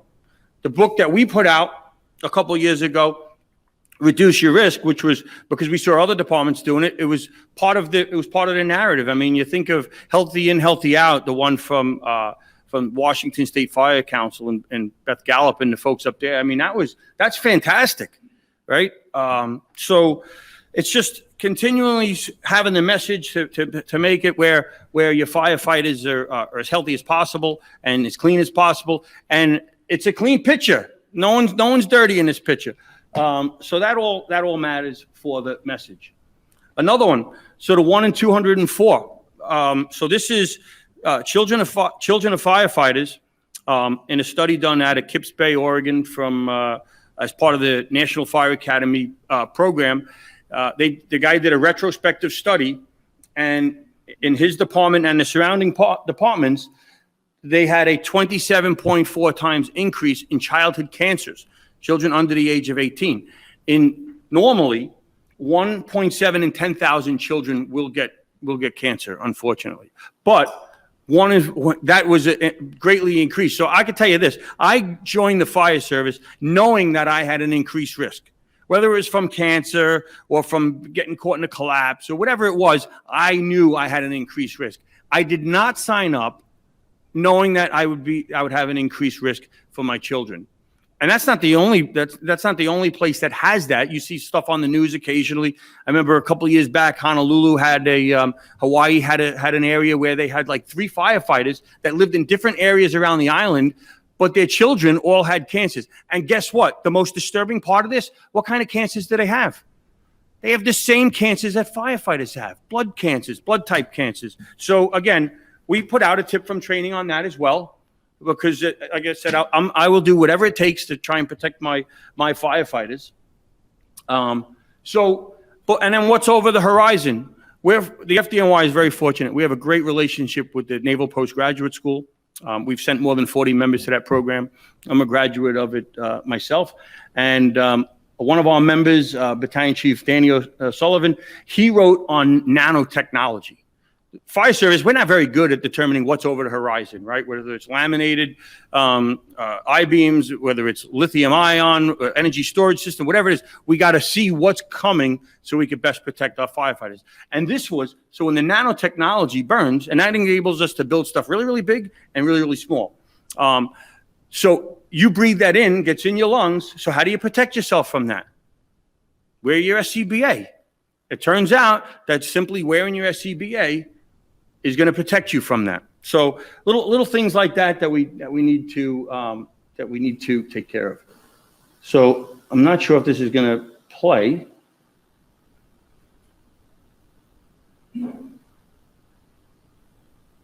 It looks like it's not. So, all right. Anyway, so this is a piece done by NBC Nightly News on Boston Fire Department. It's a fantastic piece that was done probably 3 years ago. At the time this was videoed, it talks about all these departments that have high cancer rates. And then it mentions the FDNY, but it mentions us as a footnote in the article, in this video. And I'm like, we're not a footnote. It said, unique to the FDNY is 9/11, and they have 172 people that have died from exposure to the toxins. So that means I have to re-educate my people because they see this, right? Because this was widely spread, that it's just a 9/11, that the FDNY's problem is just a 9/11 problem. We obviously have a 9/11 cancer problem, but it's not just 9/11. So we spoke to Dr. Prezant, who's been a tremendous advocate for us. And we said, Doc, we need to know our cancer numbers post 9/11. What do we have in our members that were not exposed to toxins at ground zero? So that means not someone who came on after September 11th, but who came on after June of 2002 when we were finished down there, because we were going down there and oftentimes bringing it back to the firehouse. So we got the data from that. And as of March 2019, we had 67 cases of cancer in the FDNY. Now, statistically speaking, it's less than half of 1%, but it's 67 people that have cancer. And generally speaking, military gets exceptions, so you could be a little older, but generally speaking, to be a firefighter in New York City, you can't be over 30 years old. That means if they got the cancer now, right, the most they could be is 50. So we shouldn't be seeing high numbers of cancer in our 9/11 firefighters because they're not above 60 years old, where you would expect greater cancer rates. So it's educating it that, no, listen, you're still at risk. You still have to take all these precautions because you can wind up with cancer. And very interesting here is that thyroid cancer is one of the top cancers. And so when you look at it and you say, wow, well, why would that be, right? So we put out a tip from training on it and related to the wearing of our hoods. If you wear a dirty hood, in the Northeast and down here, you don't have to worry about using that as a neck warmer, but it's often used as a neck warmer, back home. So is that doing it, right? Is wearing the hood around our neck causing us a cancer? Predictable is preventable, right? So at a minimum, let's wash our hoods. Let's keep them washed. Let's do the things that we need to do. And you see on the top, thyroid cancer was number 7 on the list. Not even close in the horse race of the top cancers on our 9/11 firefighters. So just some interesting data that you can kind of use to say, hey, we need to do a better job. If it's that simple to just wash your hood, then that's something that we should be able to do. So when we started our annual medical, the mandatory medical, and if you go over 18 months, somewhere around there, it's a little difficult right now because of COVID, because we didn't do our medicals for a while. But generally speaking, if you go 18 months without your medical, you're going to be put on light duty, and you're going to have to go get your medical. But we really enforced it after we realized that early detection saves lives, and annual medicals absolutely save lives. They picked up hundreds, I think it was 196 cancers that they picked up just at medicals, people that were not symptomatic. Chances are, you think about the lives that were saved just in that early detection alone. Because some of the cancers, bladder cancer, for example, when you have symptoms of bladder cancer, it's often too late. But if they're able to pick up some of these things on your annual screening, it certainly saves lives. This was talked about earlier with some of the studies with the multiple myeloma and what we're doing, kind of looking into a crystal ball and being able to tell that. We've been on the leading edge of that with Dr. Prezant. This study, it now includes New York. It's now funded by the Zadroga Act. So now there's a fourth department involved in this study, which is great. So San Francisco, 225 firefighters. New York City is first in everything but this, but we are going to be first in this probably in the next 5 years. So we need to be involved in what's going on with women in the fire service and all. By the way, my daughter is a career fire investigator and a volunteer firefighter, and I'm expecting my first grandkid from her shortly. So it's important for me, not only in my career, but in my personal life, to make sure that we're doing all we can for our women firefighters. And we just had the group from Arizona come in, and we have 3 new recruits in our current class, and they took the samples from them and 3 incumbent firefighters. So we'll be part of that study. So we're pretty happy about that as well. But so San Francisco had breast cancer rates that were really, really high. It turns out, so their current chief their chief of department is a female and a breast cancer survivor, and her predecessor was also a woman who was their chief. So they've been instrumental in what they've been doing and the partnerships that they've been doing, and we've been trying to get involved more, especially as we increase the ranks of women in the FDNY. So again, some of the stuff that the FDNY has been doing that we're just trying to improve on. And when you think about how we should be training our members, SCBA policy, personal face pieces, right? We have to wear our mask a little bit longer than we do. And I just go up to my members and say, you have to take a personal accountability for yourself and using your air. So when the next time you're in a fire, leave it on, and you're thinking about taking it off during overhaul, leave it on for another 2 minutes. And then do it again. And I have members that come up to, they're like, yeah, I was thinking about you and I left it on another minute. So, you know, we want perfection, right? But we're striving for perfection, but it's unachievable, right? There's risks to the job. It's a dirty job, but we could be better, right? And we could do, we don't have to be perfect, but we have to be better than yesterday. So if we're constantly improving and doing better, right?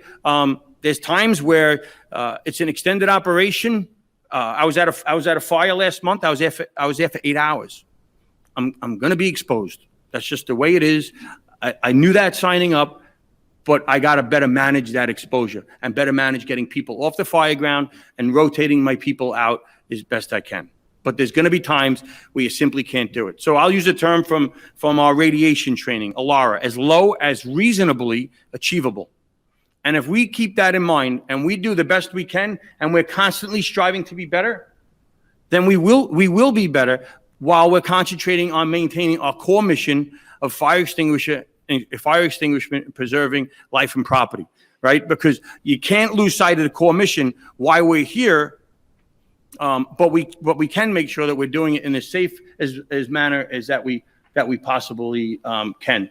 So for us, we were looking at, how can we best wash our gear? What's the best method? Should we put a washer, an extractor and dryer in every firehouse? I mean, that's 300 firehouses in New York City. Do the math. That's a lot of money. A lot of firehouses over 100 years old. We don't have the room, so it's a big time problem. We looked at putting a laundromat in every borough. We looked at all the different things that we can do, and it's simply not worth the investment to put them in every firehouse. So we're reevaluating what we're going to do, and we're going to put them in different locations. We have a decon support unit right now. I could fill out a piece of paper, fax it, and the laundry folks will come there, they'll pick it up, they'll clean it, and they'll have it back to me in 2 days. So that works well, but we're not happy with 2-day turnaround. So we're going to increase our laundering capacity and put them in different areas around the city. The Fire Academy, which I've been advocating to get washers and dryers, later this year we're going to get some so that anybody coming to the Fire Academy can wash their gear, and our instructors are going to definitely be washing their gear. They'll be washing it regularly. They get additional sets of gear that are not their sets of gear that they wear when they work in the field. The majority of our instructors come there for the day or for the week, and then they work in their firehouse, their regular tours. So we want to keep doing that. Again, they bag it up, they put what they have to do, and it comes back nice and clean. In addition to that, we comply with NFPA 1851 and the ISP, the independent service provider cleaning of our laundering of our gear. Our 2 sets, 1 set goes out every 6 months. And then it gets changed out if it happens to get to 10 years. our life expectancy for gear in New York City is 6 to 7 years. So we don't have gear that gets to 10 years all that often. So, Ben Franklin was right. An ounce of prevention is worth a pound of cure. It's actually worth a heck of a lot more than that. If you do the math on it and the cost of a life of a firefighter, just if you put it into dollars and cents, there's an article in the Reduce Your Risk book that talks about that. And that's just on dollars and cents. It doesn't talk about the fact that now you don't have a brother, a sister, an aunt, an uncle, a mother, a father, whatever they were, right? And just a fellow firefighter. It doesn't talk about that or what it takes to get that person to train to that level. But sometimes quantifying that for those that are setting the budget are really important. So this was spoke about a little bit with the cancers. By Dr. Prezant. So one of the big things with this was the lung cancer and the fact that the smoking cessation program has shown us data from generations ago how successful that may have been. And he also said we'll see if lung cancer has a longer period before we see it. So that could be it as well. But so the Lavender the Lavender River report is going to an updated version of this is going to be coming out shortly. And I wrote an article for it, and it's best practices for preventing firefighter cancer.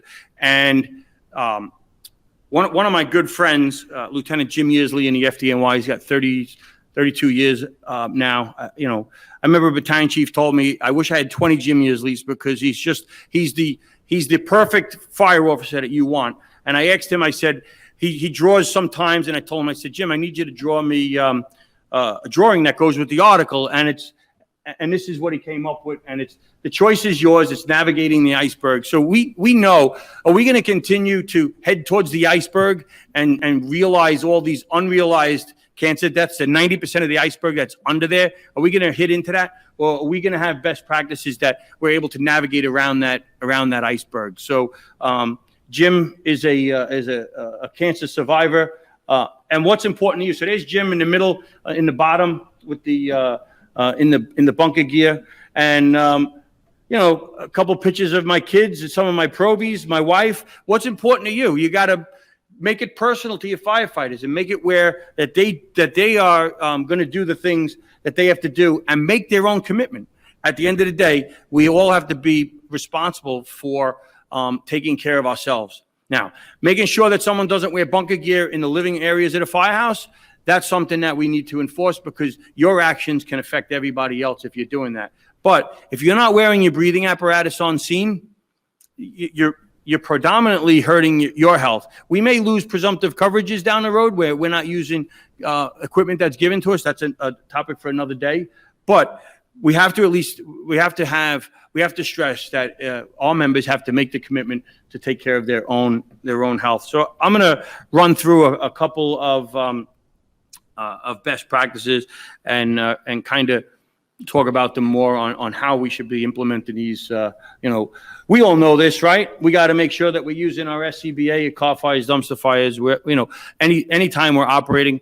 If there's an FDNY video that doesn't have it, there's pretty much, we're operating a dumpster fire. Someone's going to send me the video, shoot me a text, hit me up on Twitter, whatever. And I'm going to know about it. We average 6 to 12 working fires every day in New York City. So we're just simply, we're not going to be perfect every time.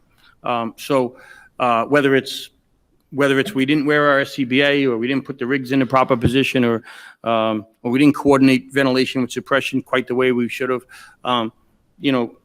overall, we do a good job. Occasionally, we're going to be, you'll see a video that maybe we're not. So the toxicity at today's home, it's different. Look at the smoke that's coming out. Are we teaching our newest members, the 3 probies in when I was a battalion chief, my three great all-star probies, and making sure that they live a long, healthy life and retirement, that they could be, none of them were dads at the time, that they could be dads and hopefully granddads, and dare I say great-granddads one day.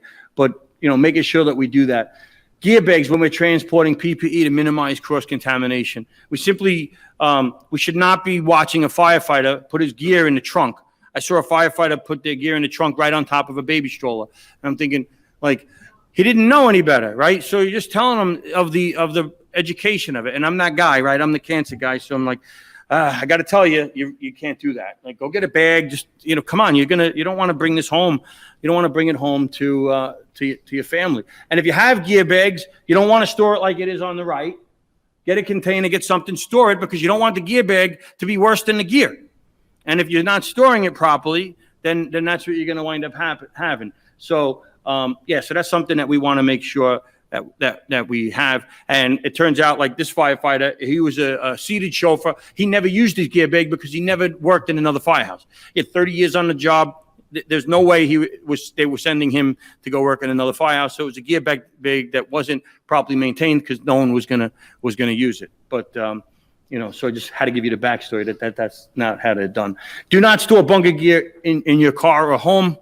I remember a couple of years ago, I was at FDIC, and some of my members were doing live fire training, and I came back to the room, and their hotel room smelled like a fire. So, and this was, I remember this because I'm like, why would you want to even sleep in here? No less have your gear stored in here. But it was before, this was a while ago. So this is before a lot of what's going on now. I would have immediately had them remove it, and just, instead of just making fun of them for having it in there. Chief's offices, we got to make sure that we're storing our gear properly, whether it's in a container, whether it's in a back area of a rig, however it is. We got to make sure that we're storing it. And if you don't have that, then you got to throw it in a bag. I know it's going to take you a couple of seconds to get your gear on, but in New York City, it's a well choreographed show for the first 5 to 7 minutes, where everybody knows where they're going to go. I can tell you where they'll be at the next fire, every single location that they'll be, until they start producing victims. So I'm really not that critical that I have my gear on immediately. So if it takes me 30 seconds to put my gear on, I have the time. I'm not the first in engine. I'm not stretching the line. So I have a little bit of time, and I can protect myself better. For the volunteers, their children will be in this car, right? They get the call while they're on their way to pick up their kid from school, or they may have the kid in the car with them. So you think about, that's just an immediate exposure. It's very, very different scenario for them. And we just simply got to do better. One of my new firefighters, I asked him 2 years ago now to pose for this video. He didn't know any better. He trusted me. And then we put this on the FDNY social media, and he got lots of requests for dates from all sorts of people, from men and from women. And he got beat up pretty good in the firehouse for that. He still trusts me, but because he believes in it, he believes in that we're trying our best to best protect him. And he's a pretty awesome firefighter now as well. We want to shower as soon as possible when we come back to the firehouse. And this is a challenge for the volunteer as well, because you come back from a fire and maybe you don't shower it, now you get it in your car, now you bring it all home. So that's a whole nother problem. But after the tour, you finish up, you work 24 hours, and you say, I didn't really go to anything. It doesn't matter, right? So you still want to shower. You want to leave all of that stuff at the firehouse if you can. When you come back from a working fire, you want to make sure that as soon as possible, you jump in the shower. So that means before you clean the Halligan, jump in the shower and then clean the tools, because the Halligan will never get cancer, but you may. You would think, when I tell people that, you would think I've told them that I'm going to kill their firstborn. And they're like, we can't do that. The junior member has to clean the rig. I'm thinking, and then they tell me, and then after they shower, they're going to clean the tools, and then they're going to need another shower. I said, you're going to need another shower? I said, all right. I remember it's been a while since I had to clean tools, but I still do dishes sometimes. My wife would argue with me on that, whether I actually do it. But when I'm done washing the dishes, I don't need to take a shower. I didn't splash everything all over me where I need to shower. So nobody leaves the scene of a fire not ready to go to another fire. That's a firefighter's dream, is that on the way back from that fire, we were lucky enough to go to another fire. We're always ready. Who leaves their bottles empty and not ready to go? What you don't have is you don't have the company pride. You have sheetrock or whatever else or soot on your tools, but those tools are still going to operate just as good. They're just going to be dirty, right? So you're ready to go to a fire, Go back, shower, then put it back in service. Let the junior member shower first, so that way they could do their job of cleaning the rig. And then you could take your time showering. Even if you don't want to go out of service while you're doing that, take a quick shower. If you get a run, then you quick jump out of the shower. Whatever it is, nobody wants to miss. The fire service, our people are awesome. We don't want to miss a fire. We want to always be available. We want to always be able to serve. We want to be involved in everything. We suffer from FOMO. We don't want to miss out on anything. So we don't want to go out of service. So don't. But you got to shower. You got to get back in service, because the years that you're going to place on your life on the back end, you'll be able to go to 10 more years of fires. My friend Ed McDonough, he didn't want to retire, no less not live to be 50. He could have I wanted him to, he'd still be fighting fires. And that's the goal. Get us in service, make it where our firefighters are clean and doing the right thing, and get it in place in any way you can. And it's a challenge to have them change. It's a sea change to get to shower while the rig is still dirty. Just saying it, it's like, oh my God, how do we do that? But we have to make sure we do that. And then at the end of the tour, I get it. Johnny's got a softball game or he's a soccer game, and you want to get there, you're running late, whatever. I get it. So occasionally, if you don't shower, all right, you understand that, right? But we have to do better and shower as many times as we can and leave our potentially contaminated clothing there, because the firehouse is a dirty place. Rehabilitation time, there's a lot of studies on that as well, that we should be taking time afterwards to get ourselves back in shape and in fresh station wear. And we heard this earlier, right? How do we remove our hoods, our gloves? So just an awareness alone, right? If you're aware of how you should be taking off your gloves, I get the same pushback with taking off your gloves the right way. I get it. But you know what? The firefighter that's mindful of it, if you go back and you tell your firefighters, hey, we should be considering this, they're going to change the way they take their gloves and hood off. I guarantee it, they're going to change it. They may not say anything because it's not cool to tell you that they're changing, but they're going to change. They're going to change their way, right? And again, it's just more of the awesome research that's already been done for us on how we can do it, and we could be better, And even if your hands aren't clean, they'll be clean enough. Clean hard surfaces on the apparatus. Right? We want to make sure we do that. The new standard when it comes out, 1585 on contamination control, is going to have some of that in there, and how you position the rigs. That's all critical stuff. And it tells you that that's a knowledgeable firefighter. We clean the outside for company pride. We clean the inside because we're smart, because we know what's actually going to kill us. If you never wax the outside of your rig, I'm going to think you don't have company pride. But if the inside's clean, I'm going to know that you know what you're doing. And it's a huge, huge difference. Again, shower. The greatest resource we have is our firefighter, a thinking firefighter. There's no doubt about that. There's no replacement for the firefighter. No technology, no tool, no equipment. Nothing will replace our firefighter. But we have to do all we can to protect him and educate him or her. And then make sure that we're cleaning the SCBAs and other contaminated equipment with soap and water. If we're going to put contaminated equipment back on the fire truck after a call, we need to clean it on scene or put it into another compartment. To me, the clean cab means we don't put dirty equipment in the cab. We're putting dirty firefighters in the cab, by the way, every time when we come back. But we got to make sure that we're not putting dirty equipment in that cab. However you do that, if you don't clean your equipment on scene and you put it back in the crew cab, at some point, someone is going to legislate that you're not going to have the SCBA in the crew cab. For me, I think of mental performance. I think of the job of a firefighter. I think of the most dangerous fire is the fire across the street from the firehouse, where our members don't have enough time to get ready and they forget their glove, they forget their hood, they forget something. So to me, the SCBA's in the crew cab is the best way to go, but we have to clean our equipment. And if we're going to put our equipment in the crew cab, we have to think of the whole ecosystem of firefighting and think of our mental performance, think of cleaning it, and think of our core mission and what we're trying to accomplish. But we have to do it as safely and efficiently as we can while thinking about our greatest resource, our firefighters.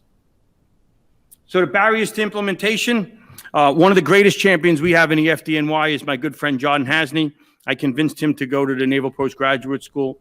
He's a fairly recent graduate, and I also convinced him to write about the barriers to implementation. We have all this research. Why can't we get better compliance and what we need to do? So it's a fantastic thesis that he wrote on this. It cost him many hours of his sleep. And I told him, you need to get your sleep because that lack of sleep leads to cancer as well. But what are the different things? Fire department culture, groupthink, environment, funding, awareness, compliance, urgency, motivation. So it's funny, firefighters are deathly afraid of electric, right? And radiation. We don't like radiation. Any radiation, it doesn't matter, any radiation. That thing buzzes, we don't like that one bit. But with this, which could be just as deadly, it's different. So we don't seem to have that urgency and a little bit of that complacency. Culture, we could change culture in the fire service. That can-do attitude is, we don't want to get rid of that. We just need to adjust it a little bit to make sure that we're protecting ourselves. It's interesting. When I talk to a firefighter that has a son or daughter in the fire service, they care greatly about what we're doing because they want their son or daughter to be protected. They don't care about their own health nearly as much as they do about their offspring. So just interesting, the recommendations that he has in there for how we could overcome some of this stuff is part of why we put these out, because it's that ever-present message of what we're trying to accomplish. So I recommend you take a look at that. Cleaning the SCBA, that's a minor fire that firefighter went in there, and look at the amount of soot on there, right? That's what's burning today. That could be simply just a TV that was smoldering in a room, and we're going to get that on there. So we got to make sure that we're cleaning our equipment the way we need to. This is a non-negotiable. We simply shouldn't have bunker gear in living areas at a firehouse. I remember I was in our special operations. I was in Squad 270 when they formed that company, and I would be in my gear from the moment I walked in the firehouse. My gear would be on, and then until I would lay down, maybe even on a couch. And when I laid down, I often kept my bunker pants on. The sins I've done in my career that I wouldn't dream about doing today are enormous, right? And I just gotta hope to God that it doesn't catch up to me, right? But we, again, another motivation reason to make sure that we're doing what we got to do. We have signs all over the place in all of the different fire department buildings highlighting this point, and it's pretty well enforced in nowadays. How about your boots? Who washes the boots? Something I never thought about that. The only time I thought about that is if I stepped in Speedy Dry. Right, and so I could see visual contamination, or if I stepped in, if I went to an area where the dogs were doing their business and I stepped in that, then I'd clean it off. But never thought about it cleaning my bunker boots, and it's something that I tell our members they got to do now all the time. Again, the hoods, we got to get the hoods off of us as quickly as possible and stop that absorption. Right, it's one of the most absorptive areas of the body. Predictable is preventable. That's an easy one. And as we go through this, we're on number 10 here, just of these. The majority of these aren't really expensive. It's just taking a personal accountability for your own health. Don't overlook your helmet. Wash the inside liner. So the first time I did this, and more recently after a really stubborn fire, when I washed it and I rinsed it out, it looked like iced tea. So it's a cumulative effect. So what we see is that firefighters get precancerous cells in here. I know several firefighters that have had it. I know a couple from Florida that have had it, and a couple from my job. And the one guy I saw that I used to work with, he had. I saw him come out of the medical office, and I'm like, "Oh my God! Like, are you all right?" And he said they had it. It was his face was all red, cherry red, and he said, "Yeah, they burn the cells off." He says, it doesn't hurt, but they just told me they don't want me to work until I don't look like this. And it's from this. So I tell my firefighter, I said, listen, if it's not cool to wash your helmet, I'm not even talking about the top of the lid. I'm not ready for that fight. Just know that if you touch the top of your lid and it's dirty, you're going to contaminate other stuff. But the inside liner, so sneak around the firehouse at like midnight and wash the inside of your helmet. No one has to know that you're being safe.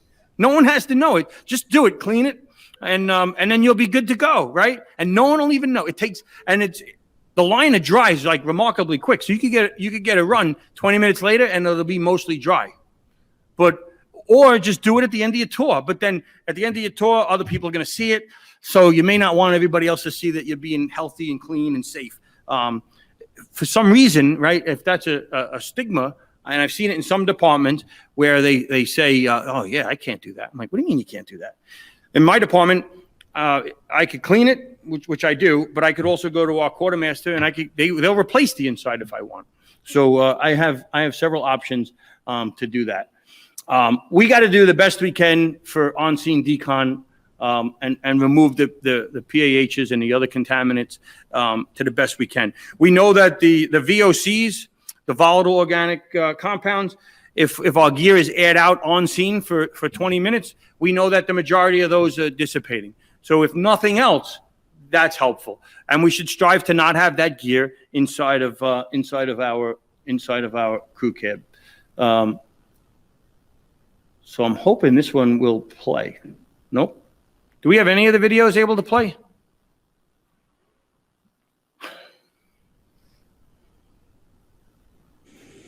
This video is intended to demonstrate on-scene wet decontamination, specifically during freezing weather.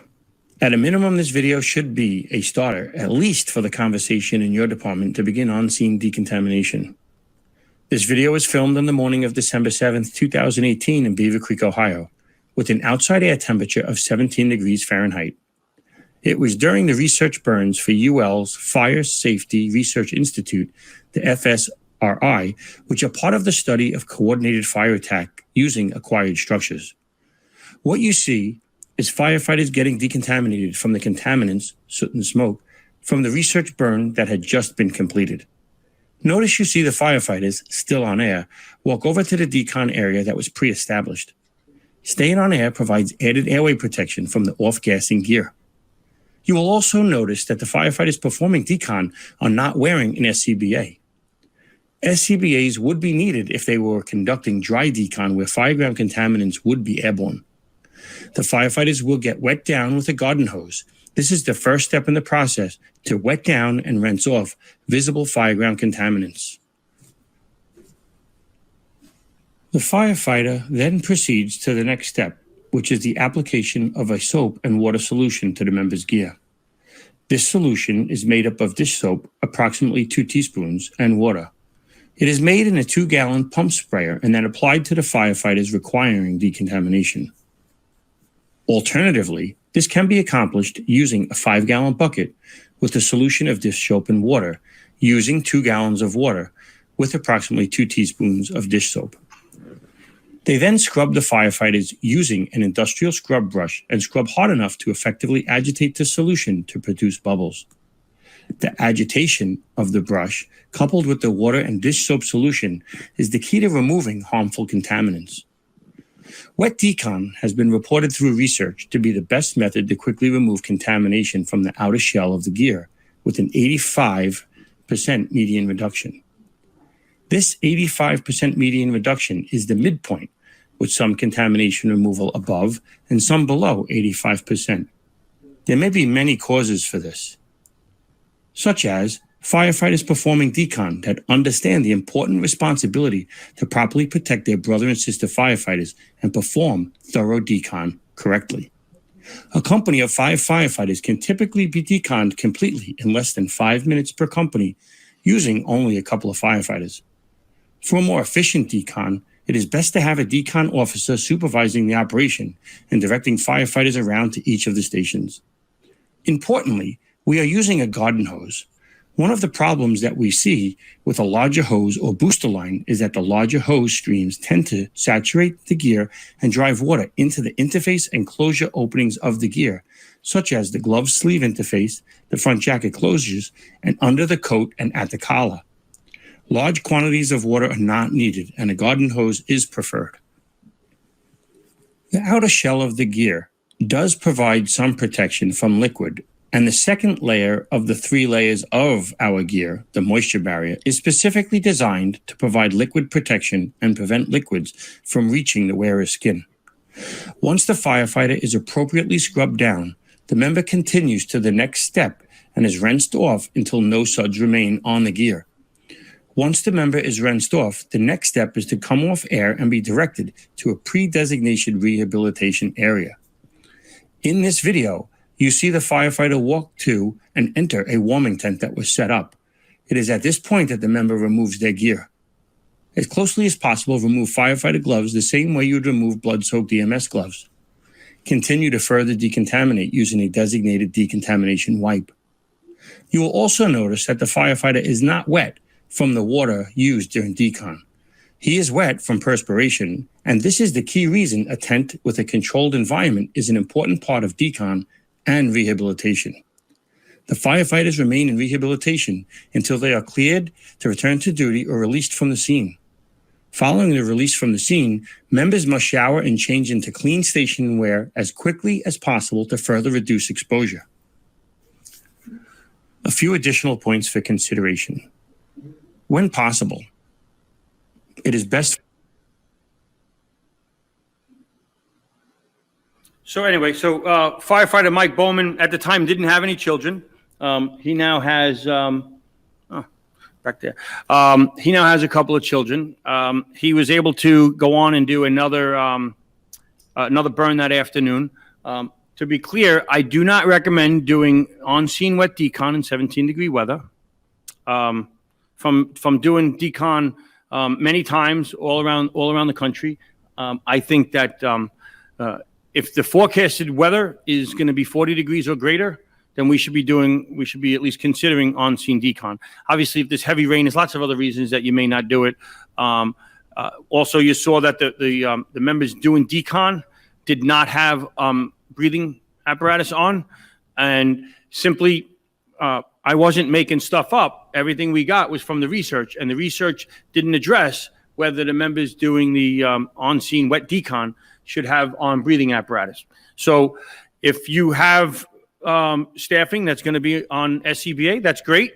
But if it means you're not going to get it done, then they could do it without it. But if they're doing dry decon, right, we know that there'll be particles in the air, then we should be making sure we do that. But the logistics of it, the ice melt that you'll need, all the different things for cold weather decon. So in the last 2 years, we had a fire on the 80th floor. This was a 2-story private dwelling. So what do we do? How do we do decon? What if the vibro alert's going off? What if they're low on air? There's a lot of things. What if he's having a medical emergency? Well, so it's as low as reasonably achievable. So if I have a fire on an upper floor, it doesn't have to be the 80th floor. I have a fire on a 6th floor. What do we do? Is it reasonable to expect the firefighter to stay on air? They just put the fire out, hopefully, and now they're going to walk downstairs, staying on air until they go to your decon area. Is that realistic? I don't think it's realistic. Is it realistic for them to come out and if they have some air to go back on air and then decon? That's realistic. So procedures have to be realistic. Firefighters are very good at sniffing out BS. And if you don't have procedures that account for common sense, they will reject all of this and won't want to do anything. They just say, what you're talking about is crazy. We still have to fight the fire. And I'm like, yeah, we do have to fight the fire. And we're going to look out for your health and safety. Well, we got to balance. It's a balancing act. How do we best balance that for all of our members? So where are we here? All right. Excellent. So yeah, we mentioned this about washing machines.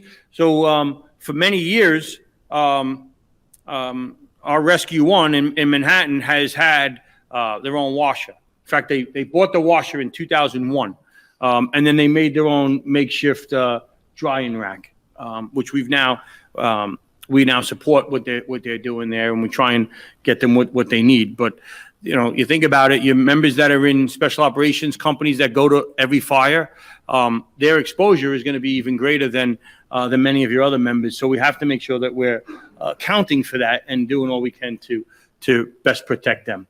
Wash your hands, wash your hands, wash your hands, right? I mean, when my kids were 2, I taught them that. And we're talking about it now again with grownups. But whatever we got to do, right, it's before and after you use the bathroom. So for testicular cancer is 2.1 2.12 times more prevalent in firefighters. So there's lots of different reasons, direct contact, whatever, the way our bunker gear is, the way we put it down and gets diesel exhaust in it when it's being stored. But again, it's just simple. Wash your hands before you go to the bathroom and after. I know it's going to take 30 more seconds. I know that, but again, it's personal accountability. Diesel is a known carcinogen, but it wasn't until 2012. It's been in NFPA 1500 for a long time about how we should be preventing the diesel emissions into our living areas. So making sure that we have it and have partners, right? So it was our union that got our firefighter union, particularly Dan DeFranco, that was able to get it done for the New York City Fire Department. He was a champion for this long before they were champions for this. And when they put the exhaust system into the firehouse, it came with a plaque to his dedication because he wound up, they dedicated that in 1997. They dedicated the systems to him, and the plaque went up in every firehouse. So you can see pictures of him with his children, one who was a firefighter and one who was a police officer. So changes in modern apparatus, just because you can't smell the diesel because of the changes doesn't mean that it doesn't exist. Smaller particles potentially get deeper into your lungs. All things that we got to consider. When we don't smell it, we think that the problem's not there. When it still is. So we got to make sure that we're taking care of that. And as Dr. Prezant would tell me, anytime you're talking about this, you got to make sure you're talking about healthy lifestyles and the choices that you could make. Exercise regularly, avoid alcohol, tobacco products, limit red meat intake, use sunscreen. Listen, I like my beer. I like a nice steak. I know the risk to that. I understand that. There's no benefit to me wearing a dirty hood, though. There's no benefit to me wearing dirty gear. I'm going to continue, knowing the risk, I'm going to continue to have my red meat occasionally and some of the other stuff that I spoke about. But we got to make sure that we are doing all we can to make sure that we are living our best possible life. This was part of our smoking cessation campaign back in the 80s. I was able to run across this photo that they got firefighters involved with. And it's just, and part of the problem is some of the stuff that we implement today may take a decade or two before we see the results of it. Tactics of opportunity. During size up, whenever possible, consider smoke movement and direction for apparatus placement. Now, that might not be right away, but we should be considering smoke movement for where we're putting the first hose line. Right. So we just got to be considering these tactics that we could be doing that are going to be mutual beneficial to the fire operation and also to making sure that we're minimizing our risk. And there's plenty of them. Where to put the apparatus, where to put the where to put our staging area, where to put our incident command post. All of those type of things are things that we certainly should be considering. Because the smoke movement, again, another thing from the folks over at Illinois that they were studying was, so this is on one day where maybe a low humidity day, the smoke movement's just going up and away, and then the very next day, this is what they get, right? So two different ways that you're going to have to be considering where you put your command post, because it's going to be affected on a daily basis depending on the conditions. Right. And again, we're going to be making sure that we're evaluating that for placement of command posts and other stuff. And just simple things like this. You should have gloves on when you're touching the hose, and you should not be putting the hose on your shoulder. Right. You're just making it easy for it to get into your body when you're doing stuff like that. So rehabilitate on scene, fire wipes, soap and water, whatever it is that you have that's going to get our members to do what they got to do. For us, we have a rack unit that comes. We've enhanced that. They used to not have lights and sirens. Now they have lights and sirens, and they respond to all jobs. Making sure that we have wipes on scene, that we're able to do that. We have medical monitoring. We have an incident command app that I'm able to track my firefighters. I can tell if they've gone through decon, if they've seen EMS, if they've been to rehab, or if they become a victim. I could also track them with their blood gases. So lots of different things we could do. So successes and failures. Being first doesn't mean it's right. This is from one of our first presentations. For us, we tried the hood and glove exchange. It failed miserably. So just because you're first doing something doesn't mean it's right.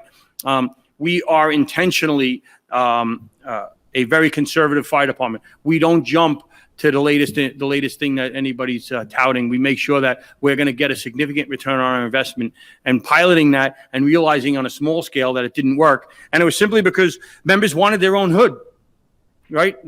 Who knew that they're attached to their hood? And I say, I want to make sure it's clean. I said, all right, so I'll use, I slept in a hotel room last night. This morning I showered and I used a towel that I don't know who used it previously. I'm drying my face with this towel, assuming it's clean enough. So then I would joke around with that firefighter, because we can make excuses, right? We can make a zillion excuses. It doesn't matter. It comes down to personal accountability. Basically I say, yeah, that's fine. Do you bring your own towels when you travel? And they're like, what are you talking about?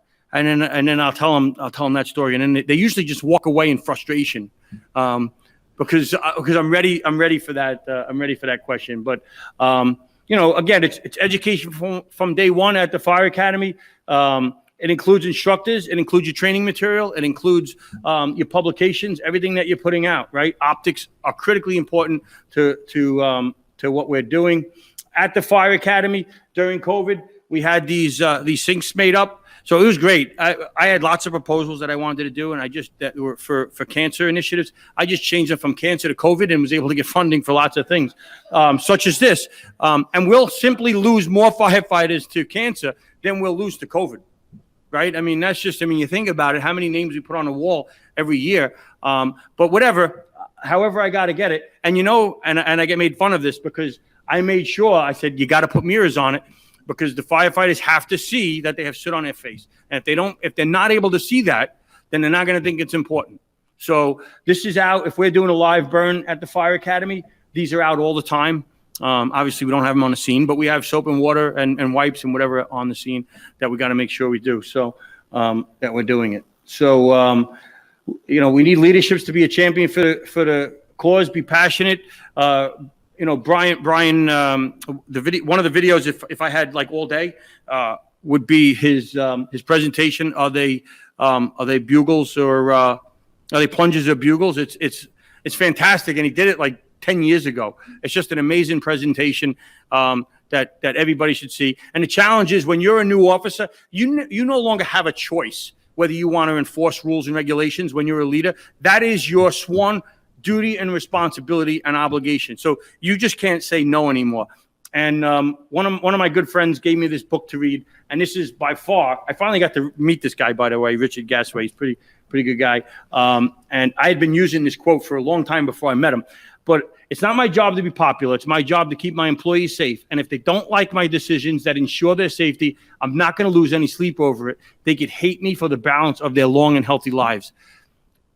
Every new officer should read that statement, because it's the new officer that thinks that they just want to they want to make sure that they get along with their firefighters, right? That relationship they have with their firefighters is critically important. But making sure, the most important thing you should do, I think about the officers that I've had in my career, and I've been blessed, I've had a lot of good leaders mentor me, is that I wanted to be like them, because they weren't the slug officer. They were the good officer that you wanted to be like. No one says, I want to be like that guy. He sits in the office all day and does nothing. No one says they want to be that guy, right? So, this is a good one for them. And this would be the video on that. We got to make sure we're considering our fire investigators, which we're doing better. We got to make sure we're considering the people who are working on our rigs. This everybody. It's a full circle here of people that are being affected. The people that are working on your SCBAs. We have a whole crew that they do the PM. It's a full-time job doing PM on it. So whenever these pictures, I love these stories. They're great. But just know that, do it with clean gear. Make sure the station's clean, whatever it is. Every time there's one of these stories, my phone lights up like immediately. People sending me pictures of it. I'm like, there's nothing I can do about it. It's in Minnesota. But again, they're great stories for the fire. They're great stories for the fire service, because everybody loves the fire service. But just know, if you're going to take the baby picture with the baby in the helmet, make sure it's a clean helmet, right? And then know that there's an increased risk, even though it might be small. There is an increased risk. Insanity, doing the same thing over and over and expecting different results. The last thing I'm going to leave you with, I know I'm running up against the time. So in this book, in the Reduce Your Risk book, there's a story written by his widow. And it's just a fascinating story of my good friend Ed McDonough. So certainly read that. and Ron Spatafora, who is our chief of fire prevention, just an incredible, inspirational man. He wrote an article in there. He's a 40-year member of the FDNY, and he lost his battle with cancer the night before we produced this book. We have a newer version that's online that's dedicated to him. And when I asked him to write a story on it, he said anything for the brothers and sisters. And he wrote an article, and it was he's published more than 50 articles in Firehouse, Fire Engineering, WMIF, and this was his final article that was published for him. So just an amazing individual. So that's all I got. Thank you for your attention.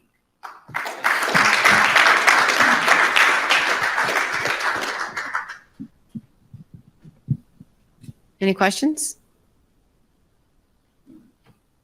So I know I'm going to lose some of my overwhelming popularity for raising this subject because I always do in my own fire department, but we always talk about not bringing gear into our living quarters and always having our gear bagged when we're transporting it. But we still fight a battle of firefighters wearing gear unnecessarily. So they put bunker pants on to go on medical calls, and then they wear those bunker pants into other people's living quarters and homes. I still see, believe it or not, firemen wearing bunker pants into grocery stores. How do you guys address that? Do you address that? Do you have policies against that? In lieu of policies against it, how do you recommend it's addressed? Education. I recommend education because here's the right. So our bunker gear is our identity, and when it's cold out, they're wearing them. When they go on an EMS, when firefighters go on an EMS run, they wear them because they'd rather get whatever on their bunker gear. It's a cultural thing. It seems to be everywhere, and we just got to start educating our members that on non-structural responses that we have to move away from wearing our structural firefighting gear when it's simply not when it's not necessary. It's a challenge. It's definitely a challenge. And it's, again, start where you are in your department. And your department's not going to be, they're not going to be ready for everything, right? They may not, when you start telling them, go back to your department and tell them that you want them to scrub the top of their helmet. Tell them that's the first thing I want you to do. And then your program will be dead in the water, right? So you got to start with common sense, realistic things, and then start educating them on the things that you wish they were doing.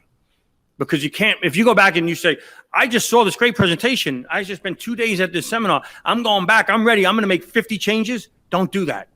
Make 2. No, realize that eventually you're going to get it going, right? So Illinois and Florida both have buckets on the rigs, right? I can guarantee you they're not being used all the time. But I can guarantee you that they're being used more today than they were the day they were issued, right? And eventually, as more people read the policies become study material. New officers need to read it. They need to get educated on it. And they're in place, ready, when the firefighters are ready and the department's ready to totally embrace it. But some companies, some offices, some champions in that department are going to use it. If they don't have the tool, they can't use it. But, that's a long answer to your short question.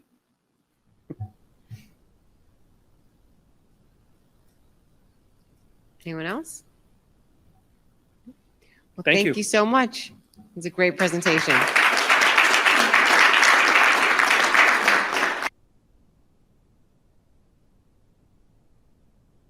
Richard, back up to the podium. There was a few questions that came through late that were online.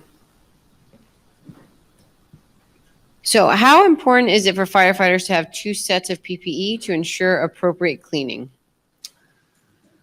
That's a great question, and that's a little bit of a loaded question because obviously if 2 sets are available from a budget perspective, from any of the other considerations that go into it, that would be the gold standard.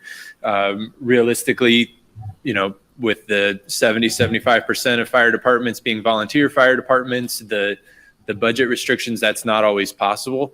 So, there's other steps that can be taken. That's everything that Chief Lieb laid out, everything we've talked about, the preliminary exposure reduction, reducing that 85%, airing out the VOCs, all those steps that can be taken, help that. But certainly 2 sets would be the gold standard. Great. The other thing that came through that I thought was really interesting is, what is the importance of tracking of washing cycles of the PPE? And what are some recommended procedures for tracking that? That's another good one. So the study we recently did, we looked at gear and we exposed it 40 times. And some of those sets of gear went through the standard washing processes through an extractor. Some we just did the preliminary exposure reduction. And some of those sets of gear, we actually didn't do anything. We brushed off the big chunks and then exposed that gear again. And we did that, and we ran all the samples through the NFPA tests again to look at the breakdown over time. And what we saw is that certain types of gear have different levels of breakdown. The more metal components, if you have gear that has the hook and D closure as opposed to zipper closure, breaks down from laundering quicker than gear that has more plastic components and isn't beat up as much in the wash. So the answer of when do we replace gear and how many cycles can it take, we don't have those answers right now, but that's the direction that we're trying to move. And again, on our toolkit, we have those reports of how the different laundering practices affected the gear. Great. And one final question. What can you share about spray?